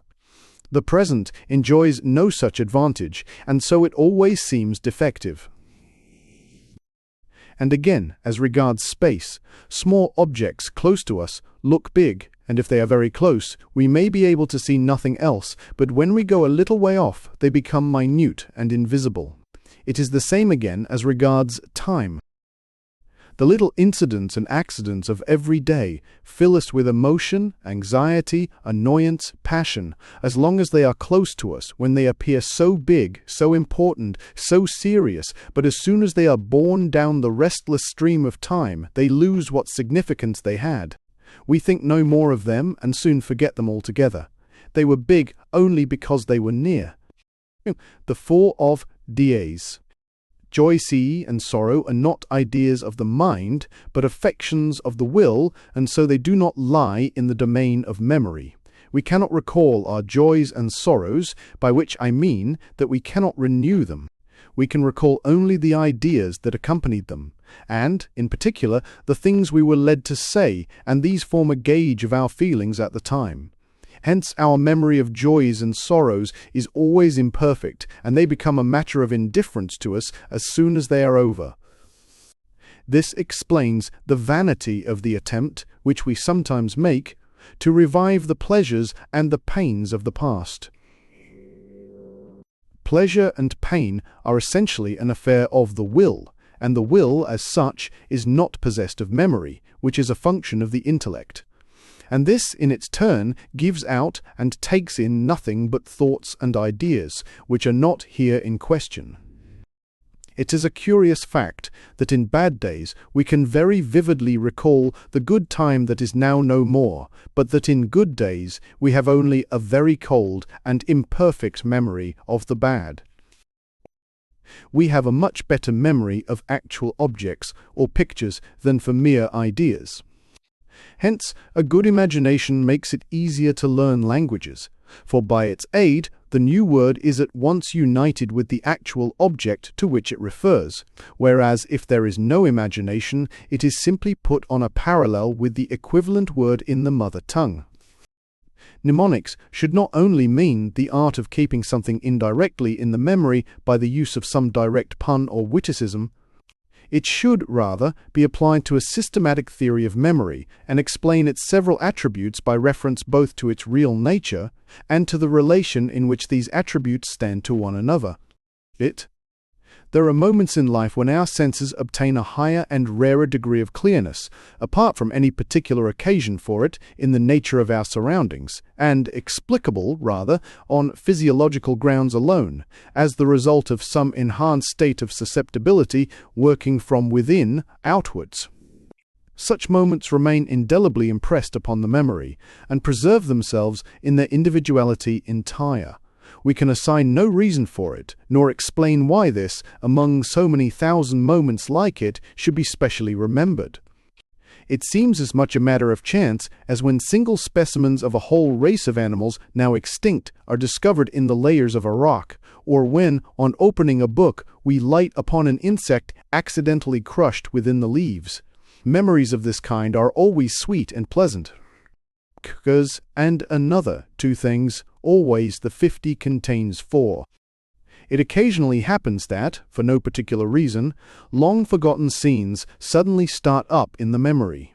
This may, in many cases, be due to the action of some hardly perceptible odor which accompanied those scenes and now recurs exactly same as before. For it is well known that the sense of smell is specially effective in awakening memories, and that in general it does not require much to rouse a train of ideas. And I may say, in passing, that the sense of sight is connected with the understanding, 1 none, the sense of hearing, with the reason, 2 t, and, as we see in the present case, the sense of smell with the memory. Touch and taste are more material and dependent upon contact. They have no ideal side. Footnote 1. Wir Fasche Wurzel Sep 21. 2. Footnote 2. Peruga, Volu. EI Sex 31 bis. Gulv. It must also be reckoned among the peculiar attributes of memory that a slight state of intoxication often so greatly enhances the recollection of past times and scenes that all the circumstances connected with them come back much more clearly than would be possible in a state of sobriety. But that, on the other hand, the recollection of what one said or did while the intoxication lasted, is more than usually imperfect. Nay, that if one has been absolutely tipsy, it is gone altogether. We may say then that whilst intoxication enhances the memory for what is past, it allows it to remember little of the present. Engel. Men need some kind of external activity because they are inactive within. Contrarily, if they are active within, they do not care to be dragged out of themselves. It disturbs and impedes their thoughts in a way that is often most ruinous to them. Kitten, it's no in the bidenta. I am not surprised that some people are bored when they find themselves alone, for they cannot laugh if they are quite by themselves. The very idea of it seems folly to them. Are we, then, to look upon laughter as merely a signal for others? A mere sign? Like a word? What makes it impossible for people to laugh when they are alone is nothing but want of imagination, dullness of mind generally. Agatha oricari, oteri bragites, suches, as Theophrastus has it. 1.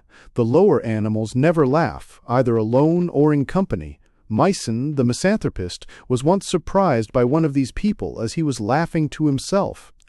"Why do you laugh?" he asked. He asked, "There is no one with you."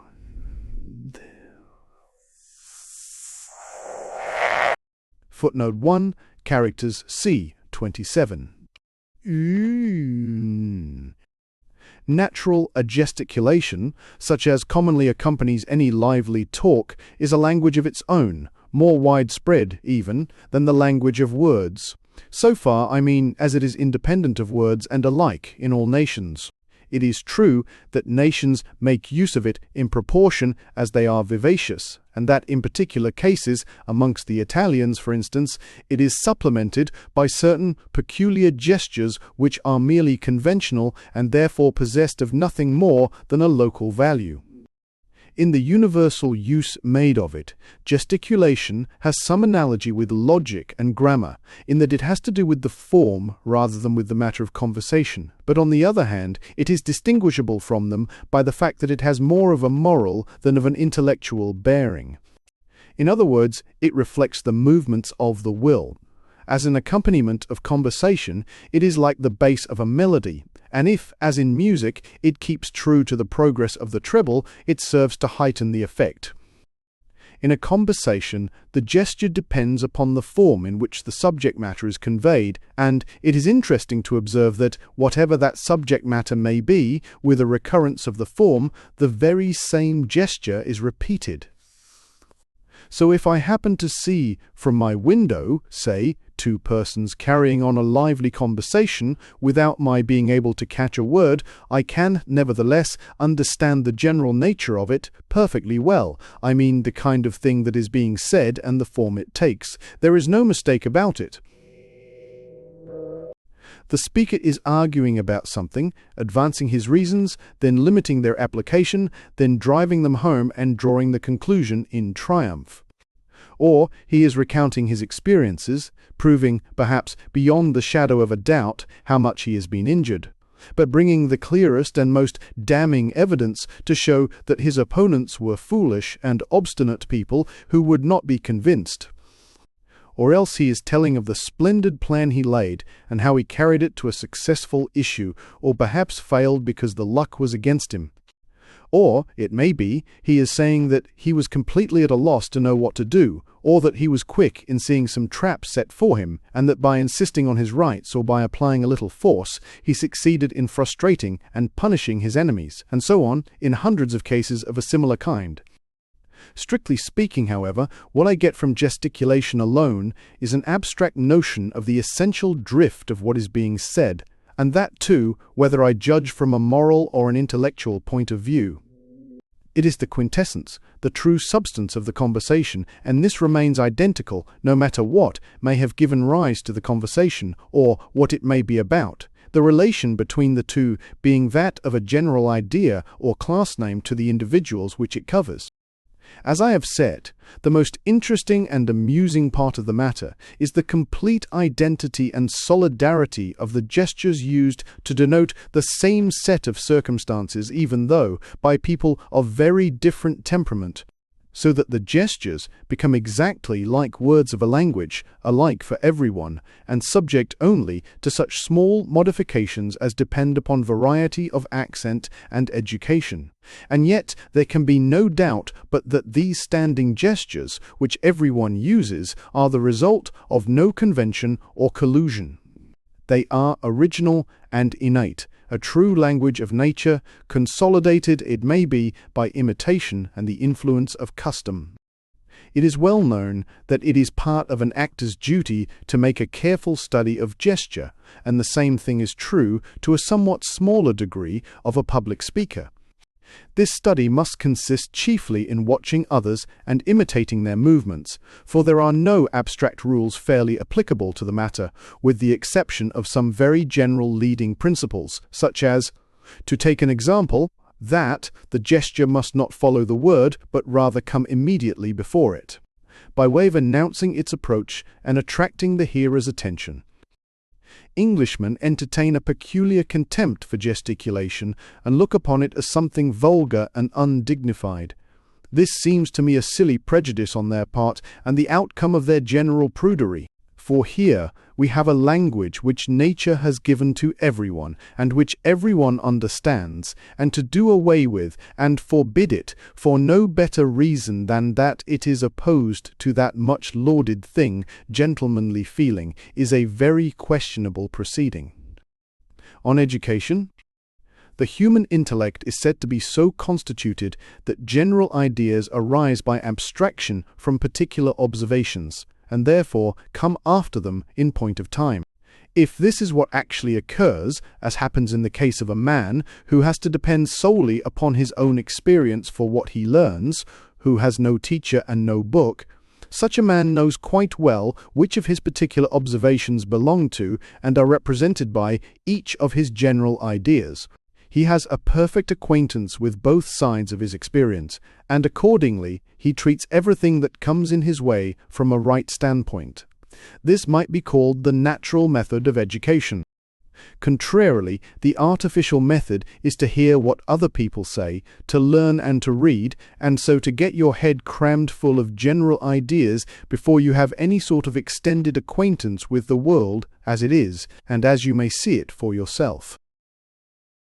You will be told that the particular observations which go to make these general ideas will come to you later on in the course of experience.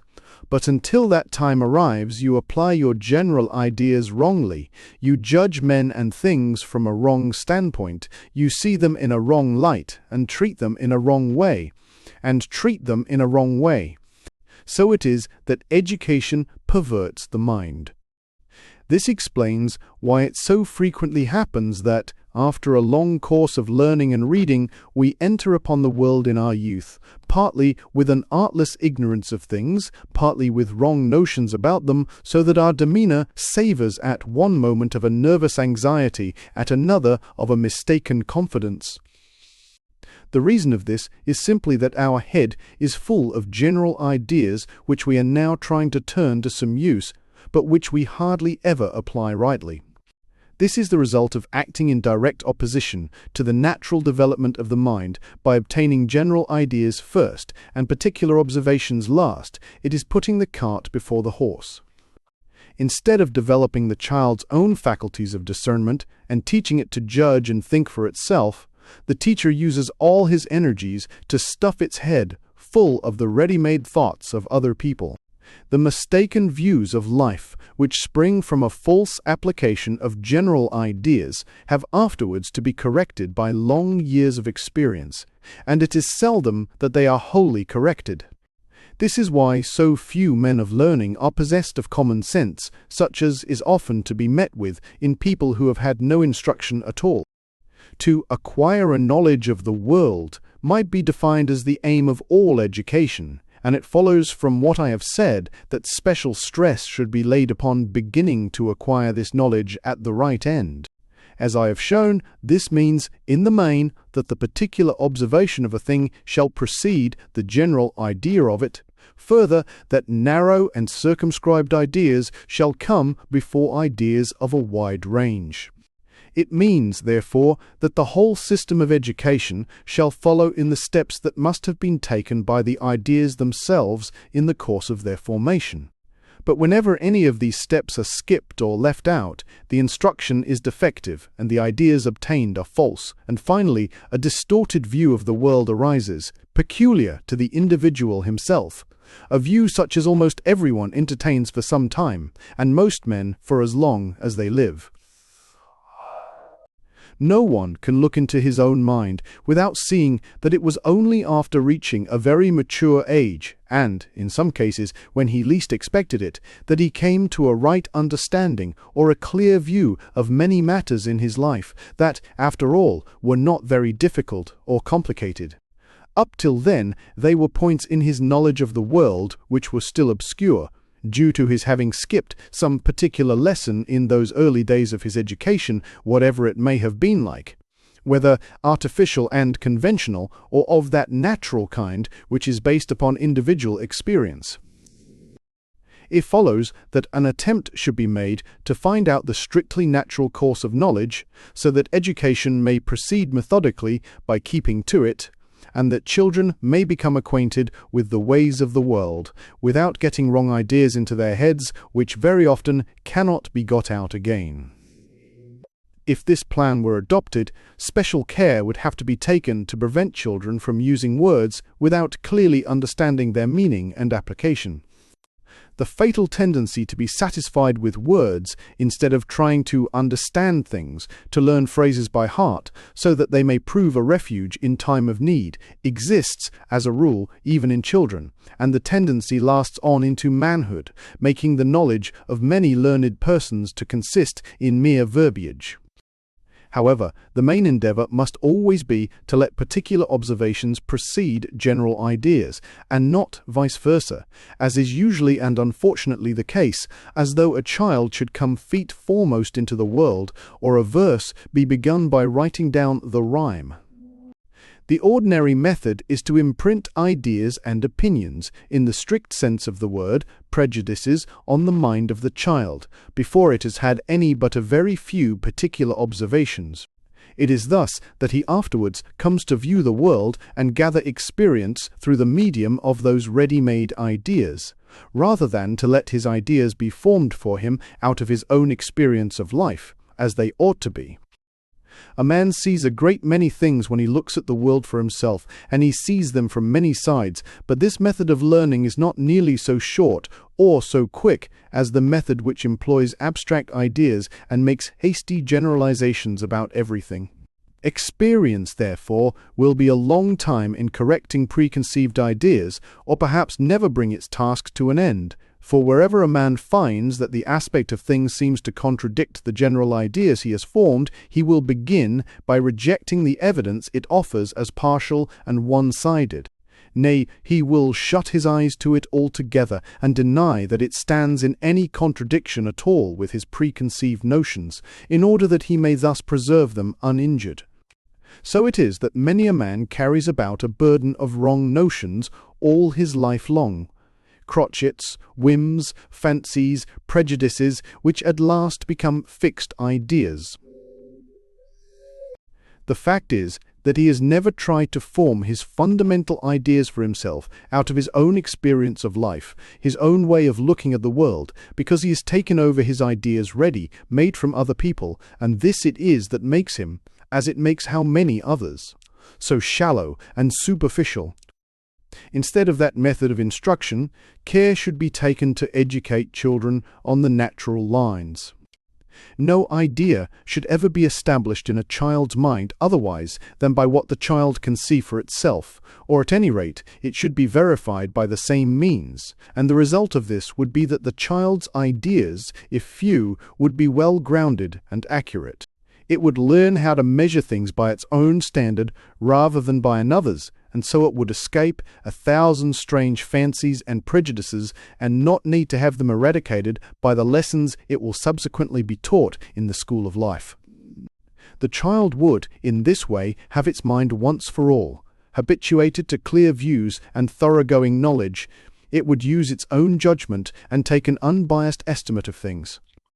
And, in general, children should not form their notions of what life is like from the copy before they have learned it from the original, to whatever aspect of it their attention may be directed. Instead, therefore, of hastening to place books and books alone in their hands, let them be made acquainted, step by step, with the actual circumstances of human life. And above all, let care be taken to bring them to a clear and objective view of the world as it is, to educate them always to derive their ideas directly from real life, and to shape them in conformity with it, not to fetch them from other sources, such as books, fairy tales, and or what people say, then, to apply them ready-made to real life. For this will mean that their heads are full of wrong notions, and that they will either see things in a false light, or try in vain to remodel the world to suit their views, and so enter upon false paths. And that, too, whether they are only constructing theories of life or engaged in the actual business of it.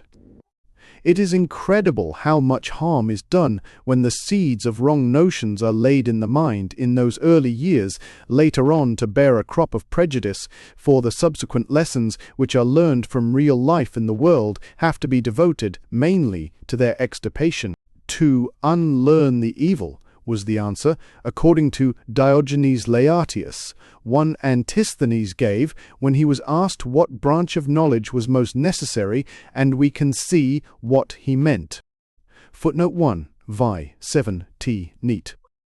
No child under the age of 15 should receive instruction in subjects which may possibly be the vehicle of serious error, such as philosophy, religion, or any other branch of knowledge where it is necessary to take large views, because wrong notions imbibed early can seldom be rooted out, and of all the intellectual faculties, judgment is the last to arrive at maturity.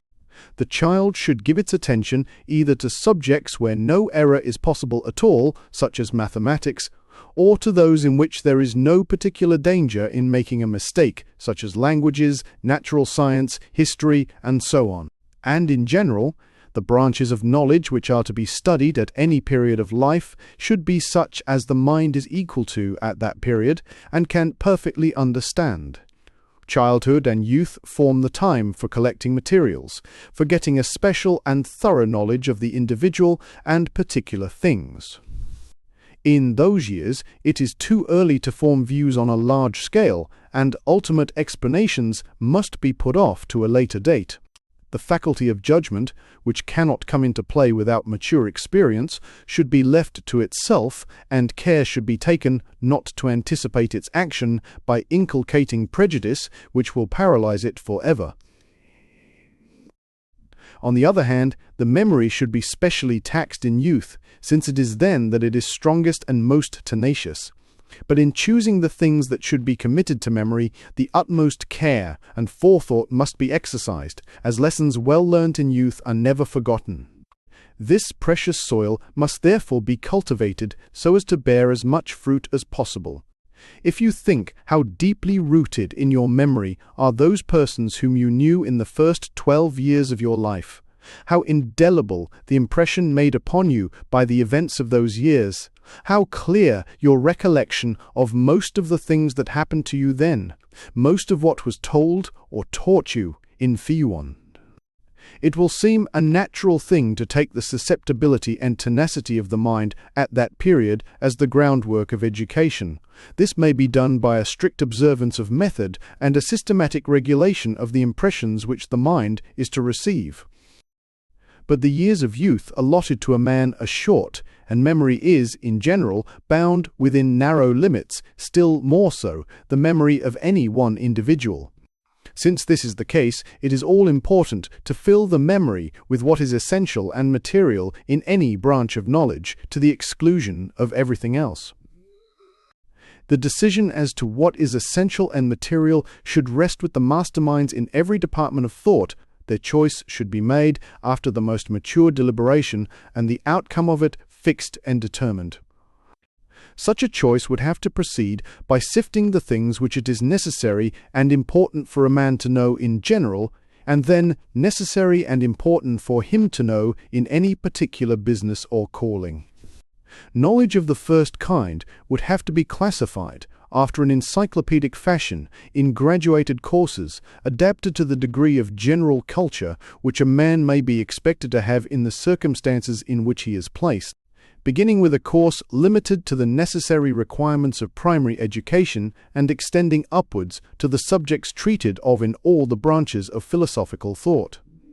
The regulation of the second kind of knowledge would be left to those who had shown genuine mastery in the several departments into which it is divided, and the whole system would provide an elaborate rule or canon for intellectual education, which would, of course, have to be revised every 10 years. Some such arrangement as this would employ the youthful power of the memory to best advantage, and supply excellent working material to the faculty of judgment when it made its appearance later on. A man's knowledge may be said to be mature. In other words, it has reached the most complete state of perfection to which he, as an individual, is capable of bringing it, when an exact correspondence is established between the whole of his abstract ideas and the things he has actually perceived for himself.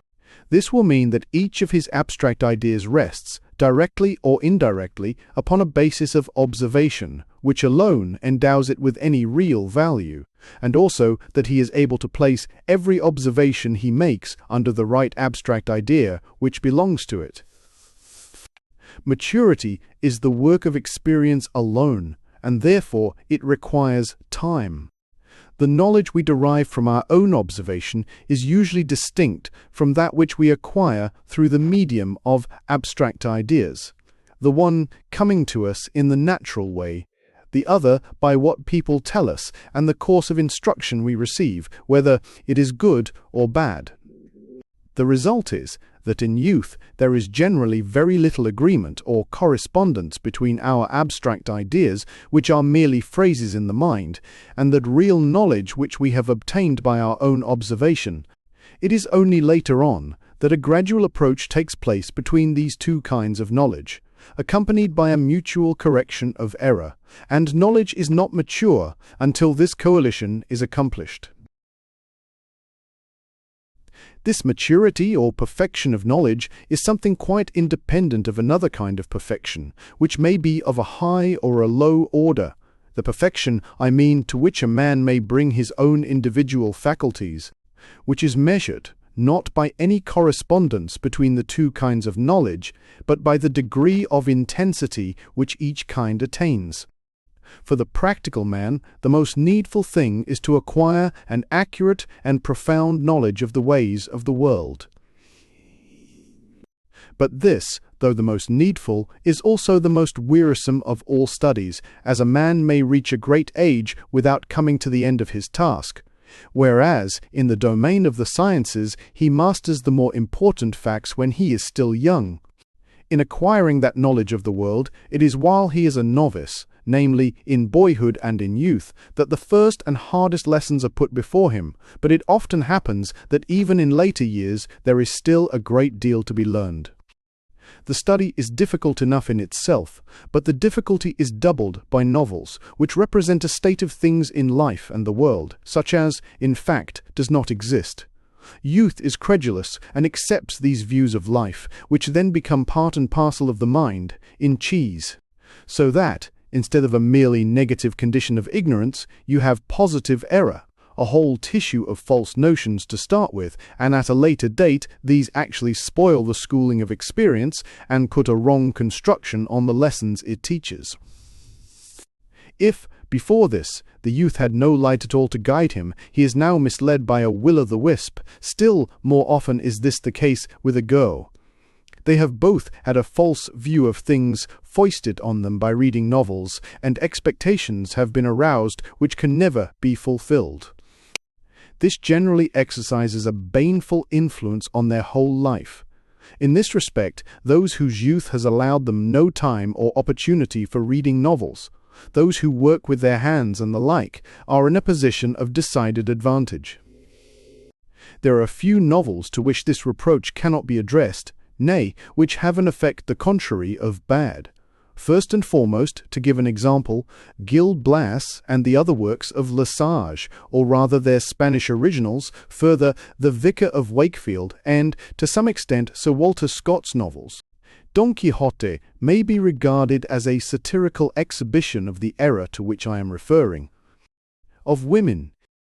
Schiller's poem in honor of women, Würde der Frauen, is the result of much careful thought, and it appeals to the reader by its antithetic style and its use of contrast, but as an expression of the true praise which should be accorded to them, it is, I think, inferior to these few words of Dewey's. Without women, the beginning of our life would be helpless, the middle devoid of pleasure, and the end of consolation. The same thing is more feelingly expressed by Byron in Esau Danapalis, off an A-dime. The very first of human life must spring from woman's breast. Your first small words are taught you from her lips, your first tears quenched by her, and your last sighs, too often breathed out in a woman's hearing, when men have shrunk from the ignoble care of watching the last hour of him who led them. Act I, Scene 2. These two passages indicate the right standpoint for the appreciation of women. You need only look at the way in which she is formed to see that woman is not meant to undergo great labor, whether of the mind or of the body. She pays the debt of life not by what she does, but by what she suffers, by the pains of childbearing and care for the child, and by submission to her husband, to whom she should be a patient and cheering companion. The keenest sorrows and joys are not for her, nor is she called upon to display a great deal of strength. The current of her life should be more gentle, peaceful, and trivial than man's, without being essentially happier or unhappier. Women are directly fitted for acting as the nurses and teachers of our early childhood by the fact that they are themselves childish, frivolous, and short-sighted. In a word, they are big children all their life long, a kind of intermediate stage between the child and the full-grown man who is man in the strict sense of the word. See how a girl will fondle a child for days together, dance with it and sing to it, and then think what a man, with the best will in the world, could do if he were put in her place. With young girls, nature seems to have had in view what, in the language of the drama, is called a striking effect, as for a few years she dowers them with a wealth of beauty, and is lavish in her gift of charm, at the expense of all the rest of their life, so that during those years they may capture the fantasy of some man to such a degree that he is hurried away into undertaking the honourable care of them in some form or other as long as they live, a step for which there would not appear to be any sufficient warranty if reason only directed his thoughts. Accordingly, nature has equipped woman, as she does all her creatures, with the weapons and implements requisite for the safeguarding of her existence, and for just as long as it is necessary for her to have them. Here, as elsewhere, nature proceeds with her usual economy, for just as the female ant, after fecundation, loses her wings, which are then superfluous, nay, actually a danger to the business of breeding, so, after giving birth to one or two children, a woman generally loses her beauty, probably, indeed, for similar reasons. And so we find that young girls, in their hearts, look upon domestic affairs or work of any kind as of secondary importance, if not actually as a mere jest. The only business that really claims their earnest attention is love, making conquests, and everything connected with this, dress, dancing, and so on. The nobler and more perfect a thing is, the later and slower it is in arriving at maturity. A man reaches the maturity of his reasoning powers and mental faculties hardly before the age of 28, a woman at 18. And then, too, in the case of woman, it is only reason of a sort, very niggard in its dimensions. That is why women remain children their whole life long, never seeing anything but what is quite close to them, cleaving to the present moment, taking appearance for reality, and preferring trifles to matters of the first importance. For it is by virtue of his reasoning faculty that man does not live in the present only, like the brute, but looks about him and considers the past and the future. And this is the origin of prudence as well as of that care and anxiety which so many people exhibit. Both the advantages and the disadvantages which this involves are shared in by the woman to a smaller extent because of her weaker power of reasoning. She may, in fact, be described as intellectually short-sighted, because while she has an intuitive understanding of what lies quite close to her, her field of vision is narrow and does not reach to what is remote, so that things which are absent, or past, or to come, have much less effect upon women than upon men.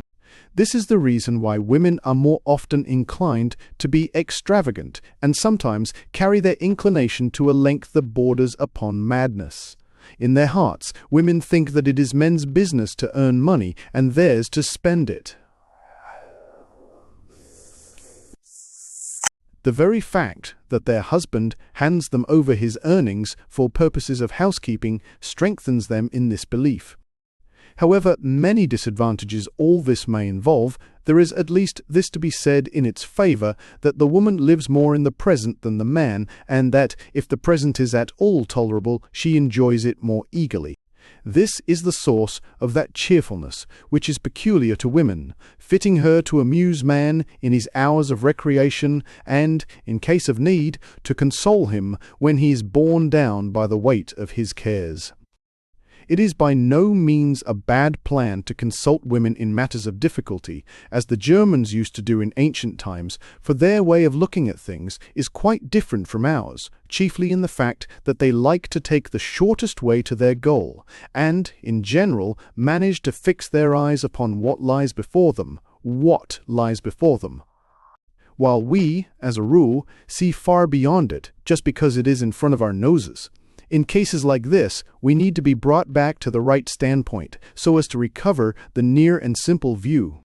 Then, again, women are decidedly more sober in their judgment than we are, so that they do not see more in things than is really there, whilst, if our passions are aroused, we are apt to see things in an exaggerated way, or imagine what does not exist.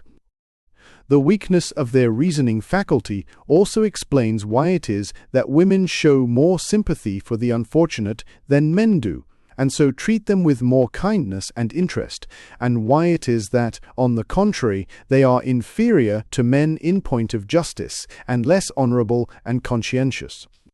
For it is just because their reasoning power is weak that present circumstances have such a hold over them, and those concrete things which lie directly before their eyes exercise a power which is seldom counteracted to any extent by abstract principles of thought, by fixed rules of conduct, firm resolutions, or, in general, by consideration for the past and the future, or regard for what is absent and remote.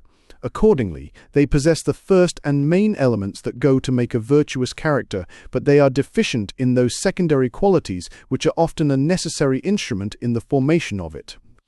Footnote 1. In this respect, they may be compared to an animal organism which contains a liver but no gallbladder. Here, let me refer to what I have said in my treatise on the Foundation of Morals, 17. Hence, it will be found that the fundamental fault of the female character is that it has no sense of justice. This is mainly due to the fact, already mentioned, that women are defective in the powers of reasoning and deliberation, but it is also traceable to the position which nature has assigned to them as the weaker sex. They are dependent, not upon strength, but upon craft, and hence their instinctive capacity for cunning, and their ineradicable tendency to say what is not true. For as lions are provided with claws and teeth, and elephants and boars with tusks, bulls with horns, and cuttlefish with its clouds of inky fluid, so nature has equipped woman, for her defense and protection, with the arts of dissimulation, and all the power which nature has conferred upon man in the shape of physical strength and reason, has been bestowed upon women in this form. Hence, dissimulation is innate in woman, and almost as much a quality of the stupid as of the clever. It is as natural for them to make use of it on every occasion as it is for those animals to employ their means of defense when they are attacked. They have a feeling that, in doing so, they are only within their rights. Therefore, a woman who is perfectly truthful and not given to dissimulation is perhaps an impossibility, and for this very reason they are so quick at seeing through dissimulation in others that it is not a wise thing to attempt it with them. But this fundamental defect, which I have stated, with all that it entails, gives rise to falsity, faithlessness, treachery, ingratitude, and so on. Perjury in a court of justice is more often committed by women than by men. It may indeed be generally questioned whether women ought to be sworn in at all. From time to time one finds repeated cases everywhere of ladies who want for nothing taking things from shop counters when no one is looking and making off with them. Nature has appointed that the propagation of the species shall be the business of men who are young, strong, and handsome, so that the race may not degenerate. This is the firm will and purpose of nature in regard to the species, and it finds its expression in the passions of women. There is no law that is older or more powerful than this. Woe, then, to the man who sets up claims and interests that will conflict with it. Whatever he may say and do, they will be unmercifully crushed at the first serious encounter. For the innate rule that governs women's conduct, though it is secret and unformulated, nay, unconscious in its working, is this: we are justified in deceiving those who think they have acquired rights over the species by paying little attention to the individual, that is, to us. The constitution and, therefore, the welfare of the species have been placed in our hands and committed to our care. Through the control we obtain of the next generation, which proceeds from us, let us discharge our duties conscientiously. But women have no abstract knowledge of this leading principle. They are conscious of it only as a concrete fact, and they have no other method of giving expression to it than the way in which they act when the opportunity arrives. And then their conscience does not trouble them so much as we fancy, for in the darkest recesses of their heart they are aware that in committing a breach of their duty towards the individual, they have all the better fulfilled their duty towards the species, which is infinitely greater. Footnote 1. A more detailed discussion of the matter in question may be found in my chief work, Die Welt als Isweile Unterwurstelung, Vol. A. S.A. Nie, IA, S.A.E.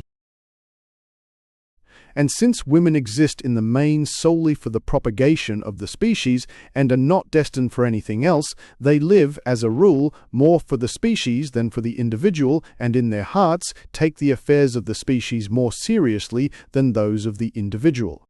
This gives their whole life, and being a certain levity, the general bent of their character is in a direction fundamentally different from that of man. And it is this to which produces that discord in married life, which is so frequent, and almost the normal state. The natural feeling between men is mere indifference, but between women it is actual enmity. The reason of this is that trade jealousy, odium figulinum, which, in the case of men, does not go beyond the confines of their own particular pursuit, but, with women, embraces the whole sex, since they have only one kind of business. Even when they meet in the street, women look at one another like Guelphs and Ghibellines. And it is a patent fact that when two women make first acquaintance with each other, they behave with more constraint and dissimulation than two men would show in a like case. And hence it is that an exchange of compliments between two women is a much more ridiculous proceeding than between two men. Further, whilst a man will, as a general rule, always preserve a certain amount of consideration and humanity in speaking to others, even to those who are in a very inferior position, It is intolerable to see how proudly and disdainfully a fine lady will generally behave towards one who is in a lower social rank. I do not mean a woman who is in her service whenever she speaks to her. The reason of this may be that, with women, differences of rank are much more precarious than with us. Because, while 100 considerations carry weight in our case, in theirs there is only one, namely, with which man they have found favour, as also that they stand in much nearer relations with one another than men do, in consequence of the one-sided nature of their calling. This makes them endeavour to lay stress upon differences of rank. It is only the man whose intellect is clouded by his sexual impulses that could give the name of the fair sex to that undersized, narrow-shouldered, broad-hipped, and short-legged race, for the whole beauty of the sex is bound up with this impulse. Instead of calling them beautiful, there would be more warrant for describing women as the unaesthetic sex. Neither for music, nor for poetry, nor for fine art have they really and truly any sense or susceptibility. It is a mere mockery. If they make a pretence of it in order to assist their endeavour to please. Hence, as a result of this, they are incapable of taking a purely objective interest in anything, and the reason of it seems to me to be as follows.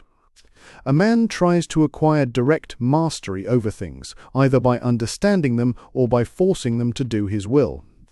But a woman is always and everywhere reduced to obtaining this mastery indirectly, namely through a man, and whatever direct mastery she may have is entirely confined to him. And so it lies in woman's nature to look upon everything only as a means for conquering man, and if she takes an interest in anything else, it is simulated, a mere roundabout way of gaining her ends by coquetry and feigning what she does not feel. Hence, even Rousseau declared, women have in general no love for any art, they have no proper knowledge of any, and they have no genius. 1. Footnote 1. Lettres d'Alembert, note XX, E. No one who sees at all below the surface can have failed to remark the same thing. You need only observe the kind of attention women bestow upon a concert, an opera, or a play. The childish simplicity, for example, with which they keep on chattering during the finest passages in the greatest masterpieces. If it is true that the Greeks excluded women from their theatres, they were quite right in what they did. At any rate, you would have been able to hear what was said upon the stage. In our day, besides, or in lieu of saying, let a woman keep silence in the church, it would be much to the point to say, let a woman keep silence in the theatre. This might, perhaps, be put up in big letters on the curtain. What night? And you cannot expect anything else of women if you consider that the most distinguished intellects among the whole sex have never managed to produce a single achievement in the fine arts that is really great, genuine and original, or given to the world any work of permanent value in any sphere. This is most strikingly shown in regard to painting, where mastery of technique is at least as much within their power as within ours, and hence they are diligent in cultivating it. But still, they have not a single great painting to boast of, just because they are deficient in that objectivity of mind which is so directly indispensable in painting. They never get beyond a subjective point of view. It is quite in keeping with this that ordinary women have no real susceptibility for art at all, for nature proceeds in strict sequence, non facit soltum. And Huarte I, in his Examen de Ingenios para las Ciencias, a book which has been famous for 300 years, denies women the possession of all the higher faculties. The case is not altered by particular and partial exceptions. Taken as a whole, women are and remain thoroughgoing Philistines, and quite incurable. Hence, with that absurd arrangement which allows them to share the rank and title of their husbands, they are a constant stimulus to his ignoble ambitions. And, further, it is just because they are Philistines that modern society, where they take the lead and set the tone, is in such a bad way. Napoleon's saying that women have no rank should be adopted as the right standpoint in determining their position in society, and as regards their other qualities, Chamfort too makes the very true remark: they are made to trade with our own weaknesses and our follies, but not with our reason. The sympathies that exist between them and men are skin-deep only, and do not touch the mind or the feelings or the character. They form the sexus sequior, the second sex, inferior in every respect to the first. Their infirmity should be treated with consideration, but to show them great reverence is extremely ridiculous, and lowers us in their eyes. When nature made two divisions of the human race, she did not draw the line exactly through the middle. These divisions are polar and opposed to each other, it is true, but the difference between them is not qualitative, merely it is also quantitative. Footnote 1. Translator's Note. 1 Forte 1590, practiced as a physician at Madrid. The work cited by Schopenhauer is known and has been translated into many languages. Footnote 2. Translator's Note. See Counsels and Maxims, p. 12, note. This is just the view which the ancients took of woman, and the view which people in the East take now, and their judgment as to her proper position is much more correct than ours, with our old French notions of gallantry, and our preposterous system of reverence, that highest product of Teutonico-Christian stupidity. These notions have served only to make women more arrogant and overbearing, so that one is occasionally reminded of the holy apes in Benares, who, in the consciousness of their sanctity and inviolable position, think they can do exactly as they please. But in the West, the woman, and especially the lady, finds herself in a false position, for woman, rightly called by the ancients sexus sequior, is by no means fit to be the object of our honour and veneration, or to hold her head higher than man and be on equal terms with him. The consequences of this false position are sufficiently obvious. Accordingly, it would be a very desirable thing if this number 2 of the human race were in Europe also relegated to her natural place, and an end put to that lady nuisance, which not only moves all Asia to laughter, but would have been ridiculed by Greece and Rome as well. It is impossible to calculate the good effects which such a change would bring about in our social, civil, and political arrangements. There would be no necessity for the Salic law. It would be a superfluous truism. In Europe, the lady, strictly so called, is a being who should not exist at all. She should be either a housewife or a girl who hopes to become one, and she should be brought up not to be arrogant, but to be thrifty and submissive. It is just because there are such people as ladies in Europe that the women of the lower classes, that is to say, the great majority of the sex, are much more unhappy than they are in the East. And even Lord Byron says, thought of the state of women under the ancient Greeks. Convenient enough. Present state, a remnant of the barbarism of the chivalric and the feudal ages, artificial and unnatural. They ought to mind home, and be well fed and clothed, but not mixed in society. Well educated, too, in religion, but to read neither poetry nor politics. Nothing but books of piety and cookery. Music, drawing, dancing, also a little gardening and ploughing now and then. I have seen them mending the roads in Epirus with good success. Why not, as well as haymaking and milking? The laws of marriage prevailing in Europe consider the woman as the equivalent of the man. Start, that is to say, from a wrong position. In our part of the world where monogamy is the rule, to marry means to halve one's rights and double one's duties. Now, when the laws gave women equal rights with man, they ought to have also endowed her with a masculine intellect. But the fact is that just in proportion as the honours and privileges which the laws accord to women exceed the amount which nature gives, is there a diminution in the number of women who really participate in these privileges, and all the remainder are deprived of their natural rights by just so much as is given to the others over and above their share. For the institution of monogamy, and the laws of marriage which it entails bestow upon the woman an unnatural position of privilege, by considering her throughout as the full equivalent of the man, which is by no means the case. And seeing this, men who are shrewd and prudent very often scruple to make so great a sacrifice and to acquiesce in so unfair an arrangement.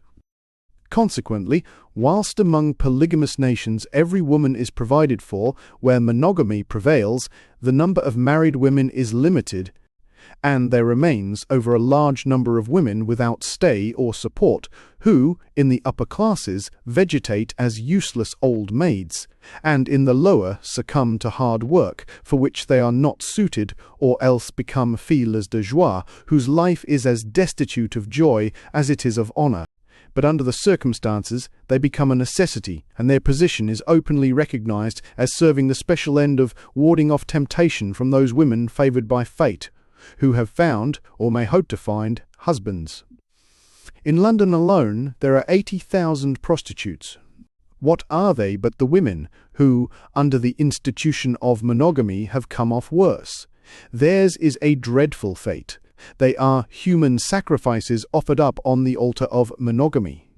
The women whose wretched position is here described are the inevitable set-off to the European lady with her arrogance and pretension.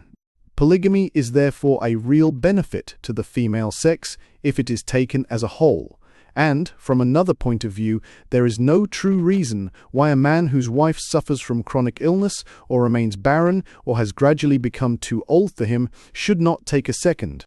The motives which induce so many people to become converts to Mormonism, 1, appear to be just those which militate against the unnatural institution of monogamy.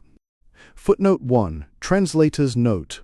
The Mormons have recently given up polygamy and received the American franchise in its stead. Su.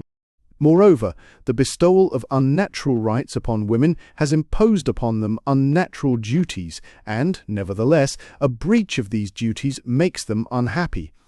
Let me explain. A man may often think that his social or financial position will suffer if he marries, unless he makes some brilliant alliance. His desire will then be to win a woman of his own choice under conditions other than those of marriage, such as will secure her position and that of the children. However fair, reasonable, fit, and proper these conditions may be, and the woman consents by foregoing that undue amount of privilege which marriage alone can bestow, she to some extent loses her honour, because marriage is the basis of civic society, and she will lead an unhappy life, since human nature is so constituted that we pay an attention to the opinion of other people which is out of all proportion to its value. On the other hand, if she does not consent, she runs the risk either of having to be given in marriage to a man whom she does not like, or of being landed high and dry as an old maid, for the period during which she has a chance of being settled for life is very short. And in view of this aspect of the institution of monogamy, Thomasius's profoundly learned treatise De Concubinatu is well worth reading, for it shows that amongst all nations and in all ages, down to the Lutheran Reformation, concubinage was permitted. Nay, that it was an institution which was to a certain extent actually recognized by law and attended with no dishonour. It was only the Lutheran Reformation that degraded it from this position. It was seen to be a further justification for the marriage of the clergy, and then, after that, the Catholic Church did not dare to remain behindhand in the matter. There is no use arguing about polygamy. It must be taken as de facto existing everywhere, and the only question is as to how it shall be regulated. Where are there, then, any real monogamists?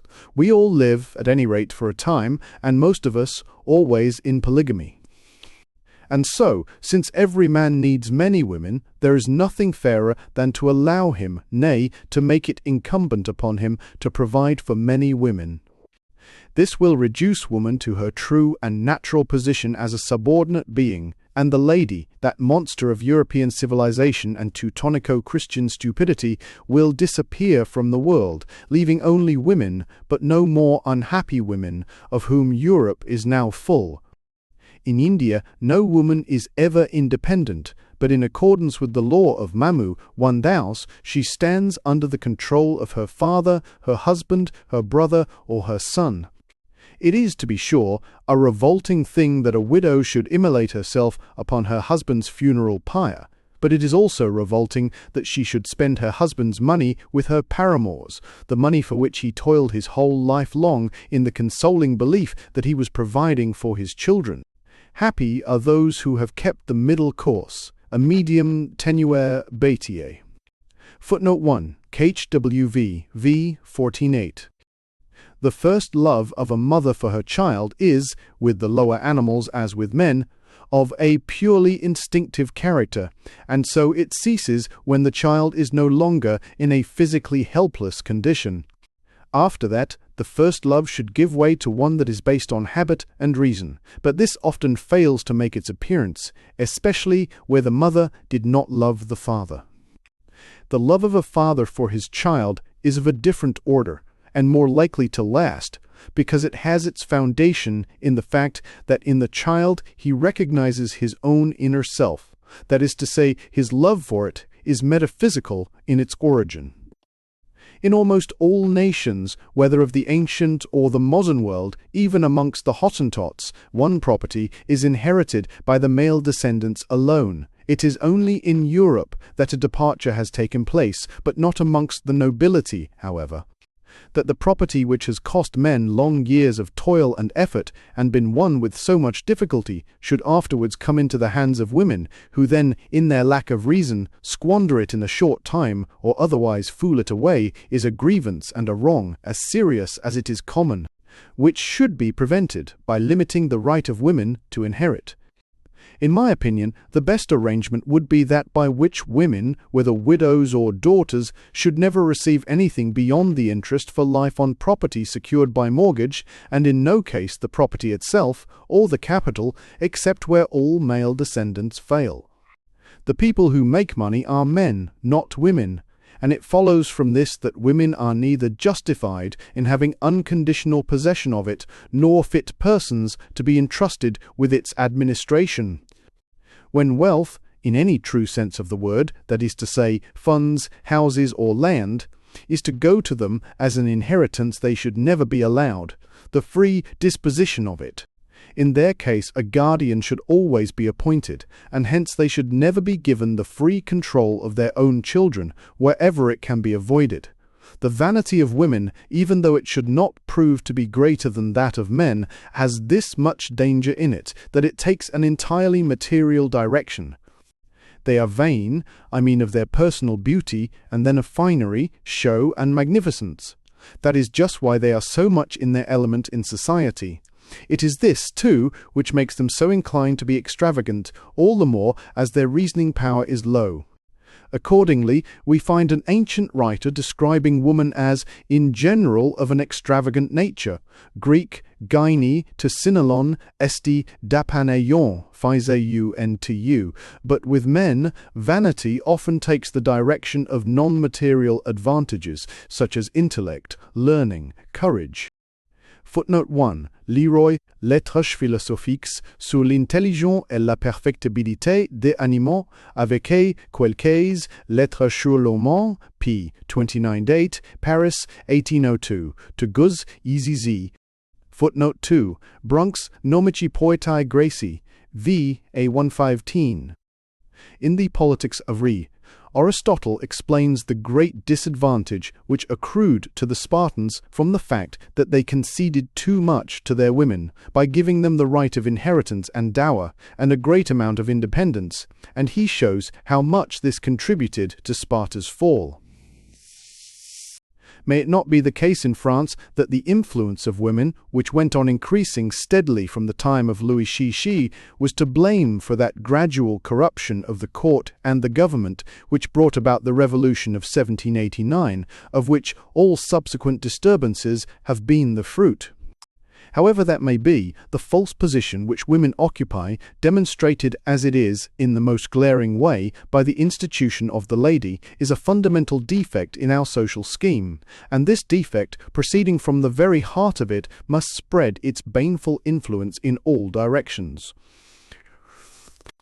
Footnote 1 B.C. I.ch. 9. That woman is by nature meant to obey may be seen by the fact that every woman who is placed in the unnatural position of complete independence immediately attaches herself to some man by whom she allows herself to be guided and ruled. It is because she needs a lord and master. If she is young, it will be a lover. If she is old, a priest. On noise. Kant wrote a treatise on the vital powers. I should prefer to write a dirge for them. The superabundant display of vitality, which takes the form of knocking, hammering, and tumbling things about, has proved a daily torment to me all my life long. There are people, it is true, nay, a great many people, who smile at such things because they are not sensitive to noise, but they are just the very people who are also not sensitive to argument, or thought, or poetry, or art, in a word, to any kind of intellectual influence. The reason of it is that the tissue of their brains is of a very rough and coarse quality. On the other hand, noise is a torture to intellectual people. In the biographies of almost all great writers, or wherever else their personal utterances are recorded, I find complaints about it. In the case of Kant, for instance, Goethe, Lichtenberg, Jean-Paul, and if it should happen that any writer has omitted to express himself on the matter, it is only for want of an opportunity. This aversion to noise I should explain as follows. If you cut up a large diamond into little bits, it will entirely lose the value it had as a whole, and an army, divided up into small bodies of soldiers, loses all its strength. So a great intellect sinks to the level of an ordinary one. As soon as it is interrupted and disturbed, its attention distracted and drawn off from the matter in hand. For its superiority depends upon its power of concentration, of bringing all its strength to bear upon one theme, in the same way as a concave mirror collects into one point all the rays of light that strike upon it. Noisy interruption is a hindrance to this concentration. That is why distinguished minds have always shown such an extreme dislike to disturbance in any form, as something that breaks in upon and distracts their thoughts. Above all have they been averse to that violent interruption that comes from noise. Ordinary people are not much put out by anything of the sort. The most sensible and intelligent of all nations in Europe lays down the rule, never interrupt, as the 11th commandment. Noise is the most impertinent of all forms of interruption. It is not only an interruption, but also a disruption of thought. Of course, where there is nothing to interrupt, noise will not be so particularly painful. Occasionally it happens that some slight but constant noise continues to bother and distract me for a time before I become distinctly conscious of it. All I feel is a steady increase in the labor of thinking, just as though I were trying to walk with a weight on my foot. The most inexcusable and disgraceful of all noises is the cracking of whips, a truly infernal thing when it is done in the narrow, resounding streets of a town. I denounce it as making a peaceful life impossible. It puts an end to all quiet thought. That this cracking of whips should be allowed at all seems to me to show in the clearest way how senseless and thoughtless is the nature of mankind.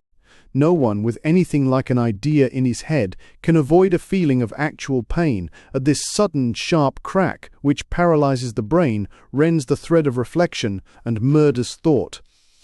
Every time this noise is made, it must disturb 100 people who are applying their minds to business of some sort, no matter how trivial it may be, while on the thinker its effect is woeful and disastrous, cutting his thoughts asunder, much as the executioner's axe severs the head from the body. No sound, be it ever so shrill, cuts so sharply into the brain as this cursed cracking of whips.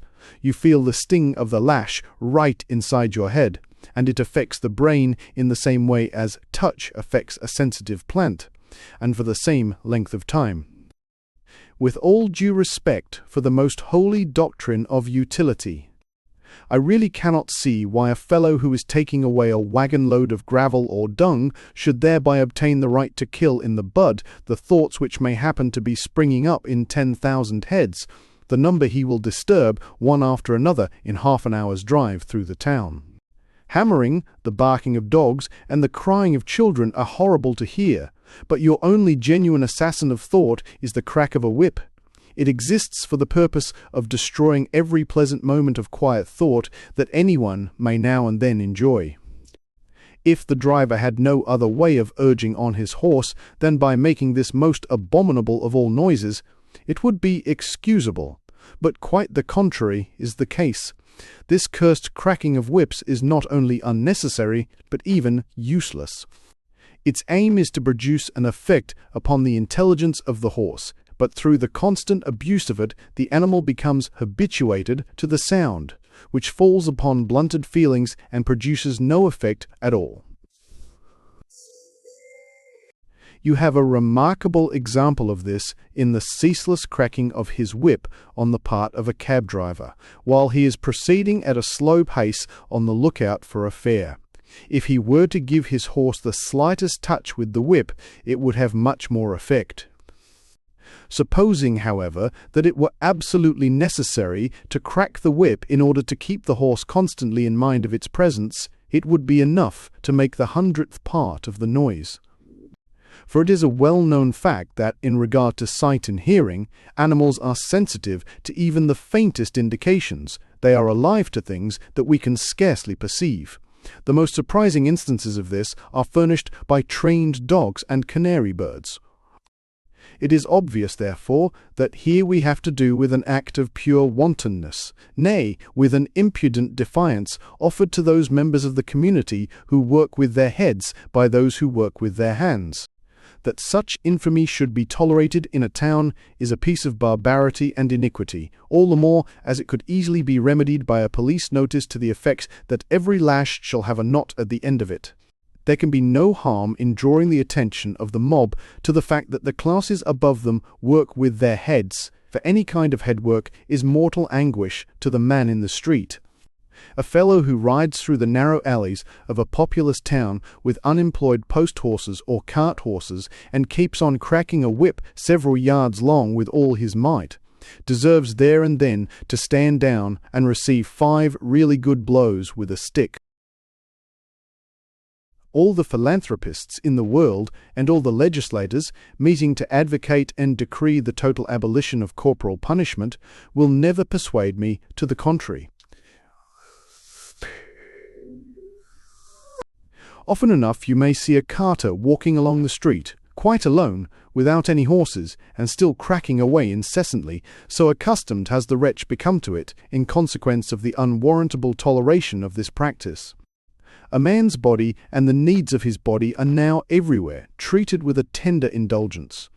Is the thinking mind, then, to be the only thing that is never to obtain the slightest measure of consideration or protection, to say nothing of respect?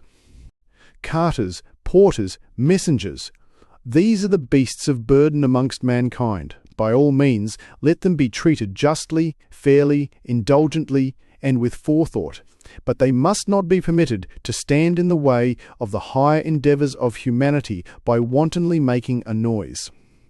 How many great and splendid thoughts, I should like to know, have been lost to the world by the crack of a whip? If I had the upper hand, I should soon produce in the heads of these people an indissoluble association of ideas between cracking a whip and getting a whipping. Let us hope that the more intelligent and refined among the nations will make a beginning in this matter, and then that the Germans may take example by it and follow suit. 1. One while I may quote what Thomas Hood says of them, comfort. One thirst bound town and not town and over, they're a musical nation, they are the most noisy I ever met with. That they are so is due to the fact, not that they are more fond of making a noise than other people. They would deny it if you asked them. But that their senses are obtuse, consequently, when they hear a noise, it does not affect them much. It does not disturb them in reading or thinking, simply because they do not think, they only smoke, which is their substitute for thought. The general toleration of unnecessary noise, the slamming of doors, for instance, a very unmannerly and ill-bred thing, is direct evidence that the prevailing habit of mind is dullness and lack of thought. In Germany, it seems as though care were taken that no one should ever think for mere noise. To mention one form of it, the way in which drumming goes on for no purpose at all. Footnote 1. According to a notice issued by the Society for the Protection of Animals in Munich, the superfluous whipping and the cracking of whips were, in December 1858, positively forbidden in Nuremberg and Eimenberg. Hinui, one Dämme, Horsen Town des T, what mating the views in your Dämme. Footnote 2. In Up the Rhine. G. Ball. Finally, as regards the literature of the subject treated of in this chapter, I have only one work to recommend, but it is a good one. I refer to a poetical epistle in terzo rimo by the famous painter Bronzino, entitled De Romori a Messer Luca Martini. It gives a detailed description of the torture to which people are put by the various noises of a small Italian town. Written in a tragicomic style, it is very amusing. The epistle may be found in Opere Bollesche del Berni Aretino ed Altrei Volume EU Tino e Alei, apparently published in Utrecht in 1771. A few parables. In a field of ripening corn, I came to a place which had been trampled down by some ruthless foot, and as I glanced amongst the countless stalks, every one of them alike, standing there so erect and bearing the full weight of the ear, I saw a multitude of different flowers, red and blue and violet. How pretty they looked, as they grew there so naturally, with their little foliage! But, thought I, they are quite useless, they bear no fruit, they are mere weeds, suffered to remain only because there is no getting rid of them. And yet, but for these flowers, there would be nothing to charm the eye in that wilderness of stalks. They are emblematic of poetry and art, which, in civic life, so severe, but still useful, and not without its fruit, play the same part as flowers in the corn. Influings. This have keys the roises of find from this interbictories of the modern patient. There are some really beautifully landscapes in the world, but the human figures in them are poor, and you had not better look at them. See later. The fly should be used as the symbol of impertinence and audacity, for whilst all other animals shun man more than anything else and run away even before he comes near them, the fly lights upon his very nose. It'll in the man to access. Two Chinamen travelling in Europe went to the theatre for the first time. One of them did nothing but study the machinery, and he succeeded in finding out how it was worked. The other tried to get at the meaning of the piece in spite of his ignorance of the language. Here you have the astronomer and the philosopher. Wisdom which is only theoretical and never put into practice is like a double rose. Its colour and perfume are delightful, but it withers away and leaves no seed. No rose without a thorn. Yes, but many a thorn without a rose. A wide-spreading apple tree stood in full bloom, and behind it a straight fir raised its dark and tapering head. "Look at the thousands of gay blossoms which cover me everywhere," said the apple tree. "What have you to show in comparison? Dark green needles." "That is true," replied the fir, "but when winter comes you will be bared of your glory, and I shall be as I am now." As for Once, as I was botanizing under an oak, I found amongst a number of other plants of similar height, one that was dark in colour, with tightly closed leaves, and a stalk that was very straight and stiff. When I touched it, it said to me in firm tones, "Let me alone. I am not for your collection, like these plants to which nature has given only a single year of life. I am a little oak." So it is with a man whose influence is to last for hundreds of years, As a child, as a youth, often even as a full-grown man, nay, his whole life long, he goes about among his fellows, looking like them and seemingly as unimportant. But let him alone, he will not die. Time will come and bring those who know how to value him. Everyone now. The man who goes up in a balloon does not feel as though he were ascending, he only sees the earth sinking deeper under him. There is a mystery which only those will understand who feel the truth of it. If you record this word, your estimation of a man's size will be affected by the distance at which you stand from him, but in two entirely opposite ways, according as it is his physical or his mental stature that you are considering. The one will seem smaller the farther off you move, the other greater. Nature covers all her works with a varnish of beauty, like the tender bloom that is breathed, as it were, on the surface of a peach or a plum. Painters and poets lay themselves out to take off this varnish, to store it up, and give it us to be enjoyed at our leisure. We drink deep of this beauty long before we enter upon life itself, and when afterwards we come to see the works of nature for ourselves, the varnish is gone, the artists have used it up, and we have enjoyed it in advance. Thus it is that the world so often appears harsh and devoid of charm, nay, actually repulsive. It were better to leave us to discover the varnish for ourselves. This would mean that we should not enjoy it all at once and in large quantities. We should have no finished pictures, no perfect poems. But we should look at all things in that genial and pleasing light in which even now a child of nature sometimes sees them. Someone who has not anticipated his aesthetic pleasures by the help of art or taken the charms of life too early.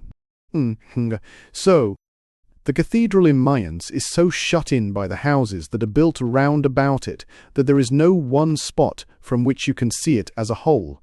This is symbolic of everything great or beautiful in the world. It ought to exist for its own sake alone, but before very long it is misused to serve alien ends.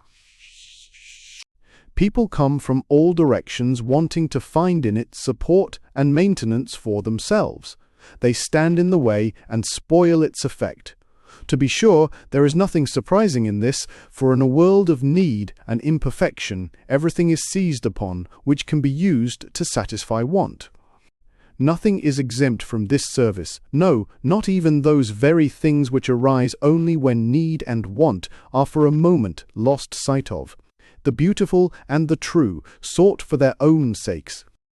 This is especially illustrated and corroborated in the case of institutions, whether great or small, wealthy or poor, founded, no matter in what century or in what land, to maintain and advance human knowledge and generally to afford help to those intellectual efforts which ennoble the race. Wherever these institutions may be, it is not long before people sneak up to them under the pretense of wishing to further those special ends, while they are really led on by the desire to secure the emoluments which have been left for their furtherance, and thus to satisfy certain coarse and brutal instincts of their own. Thus it is that we come to have so many charlatans in every branch of knowledge. The charlatan takes very different shapes according to circumstances, but at bottom he is a man who cares nothing about knowledge for its own sake, and only strives to gain the semblance of it that he may use it for his own personal ends, which are always selfish and material. But see, every hero is a Samson. The strong man succumbs to the intrigues of the weak and the many, and if in the end he loses all patience, he crushes both them and himself. Or he is like Gulliver at Lilliput, overwhelmed by an enormous number of little men. And a mother gave her children Aesop's fables to read, in the hope of educating and improving their minds. But they very soon brought the book back, and the eldest, wise beyond his years, delivered himself as follows: "This is no book for us. It's much too childish and stupid. You can't make us believe that foxes and wolves and ravens are able to talk. We've got beyond stories of that kind." In these young hopefuls you have the enlightened rationalists of the future. A number of porcupines huddled together for warmth on a cold day in winter, but as they began to prick one another with their quills, they were obliged to disperse. However, the cold drove them together again when just the same thing happened. At last, after many turns of huddling and dispersing, they discovered that they would be best off by remaining at a little distance from one another. In the same way, the need of society drives the human porcupines together, only to be mutually repelled by the many prickly and disagreeable qualities of their nature. The moderate distance which they at last discover to be the only tolerable condition of intercourse is the code of politeness and fine manners, and those who transgress it are roughly told, in the English phrase, or O2, keep their distance. By this arrangement, the mutual need of warmth is only very moderately satisfied, but then people do not get pricked. A man who has some heat in himself prefers to remain outside, where he will neither prick other people nor get pricked himself. Thanks for listening to The Essays of Arthur Schopenhauer, Studies in Pessimism.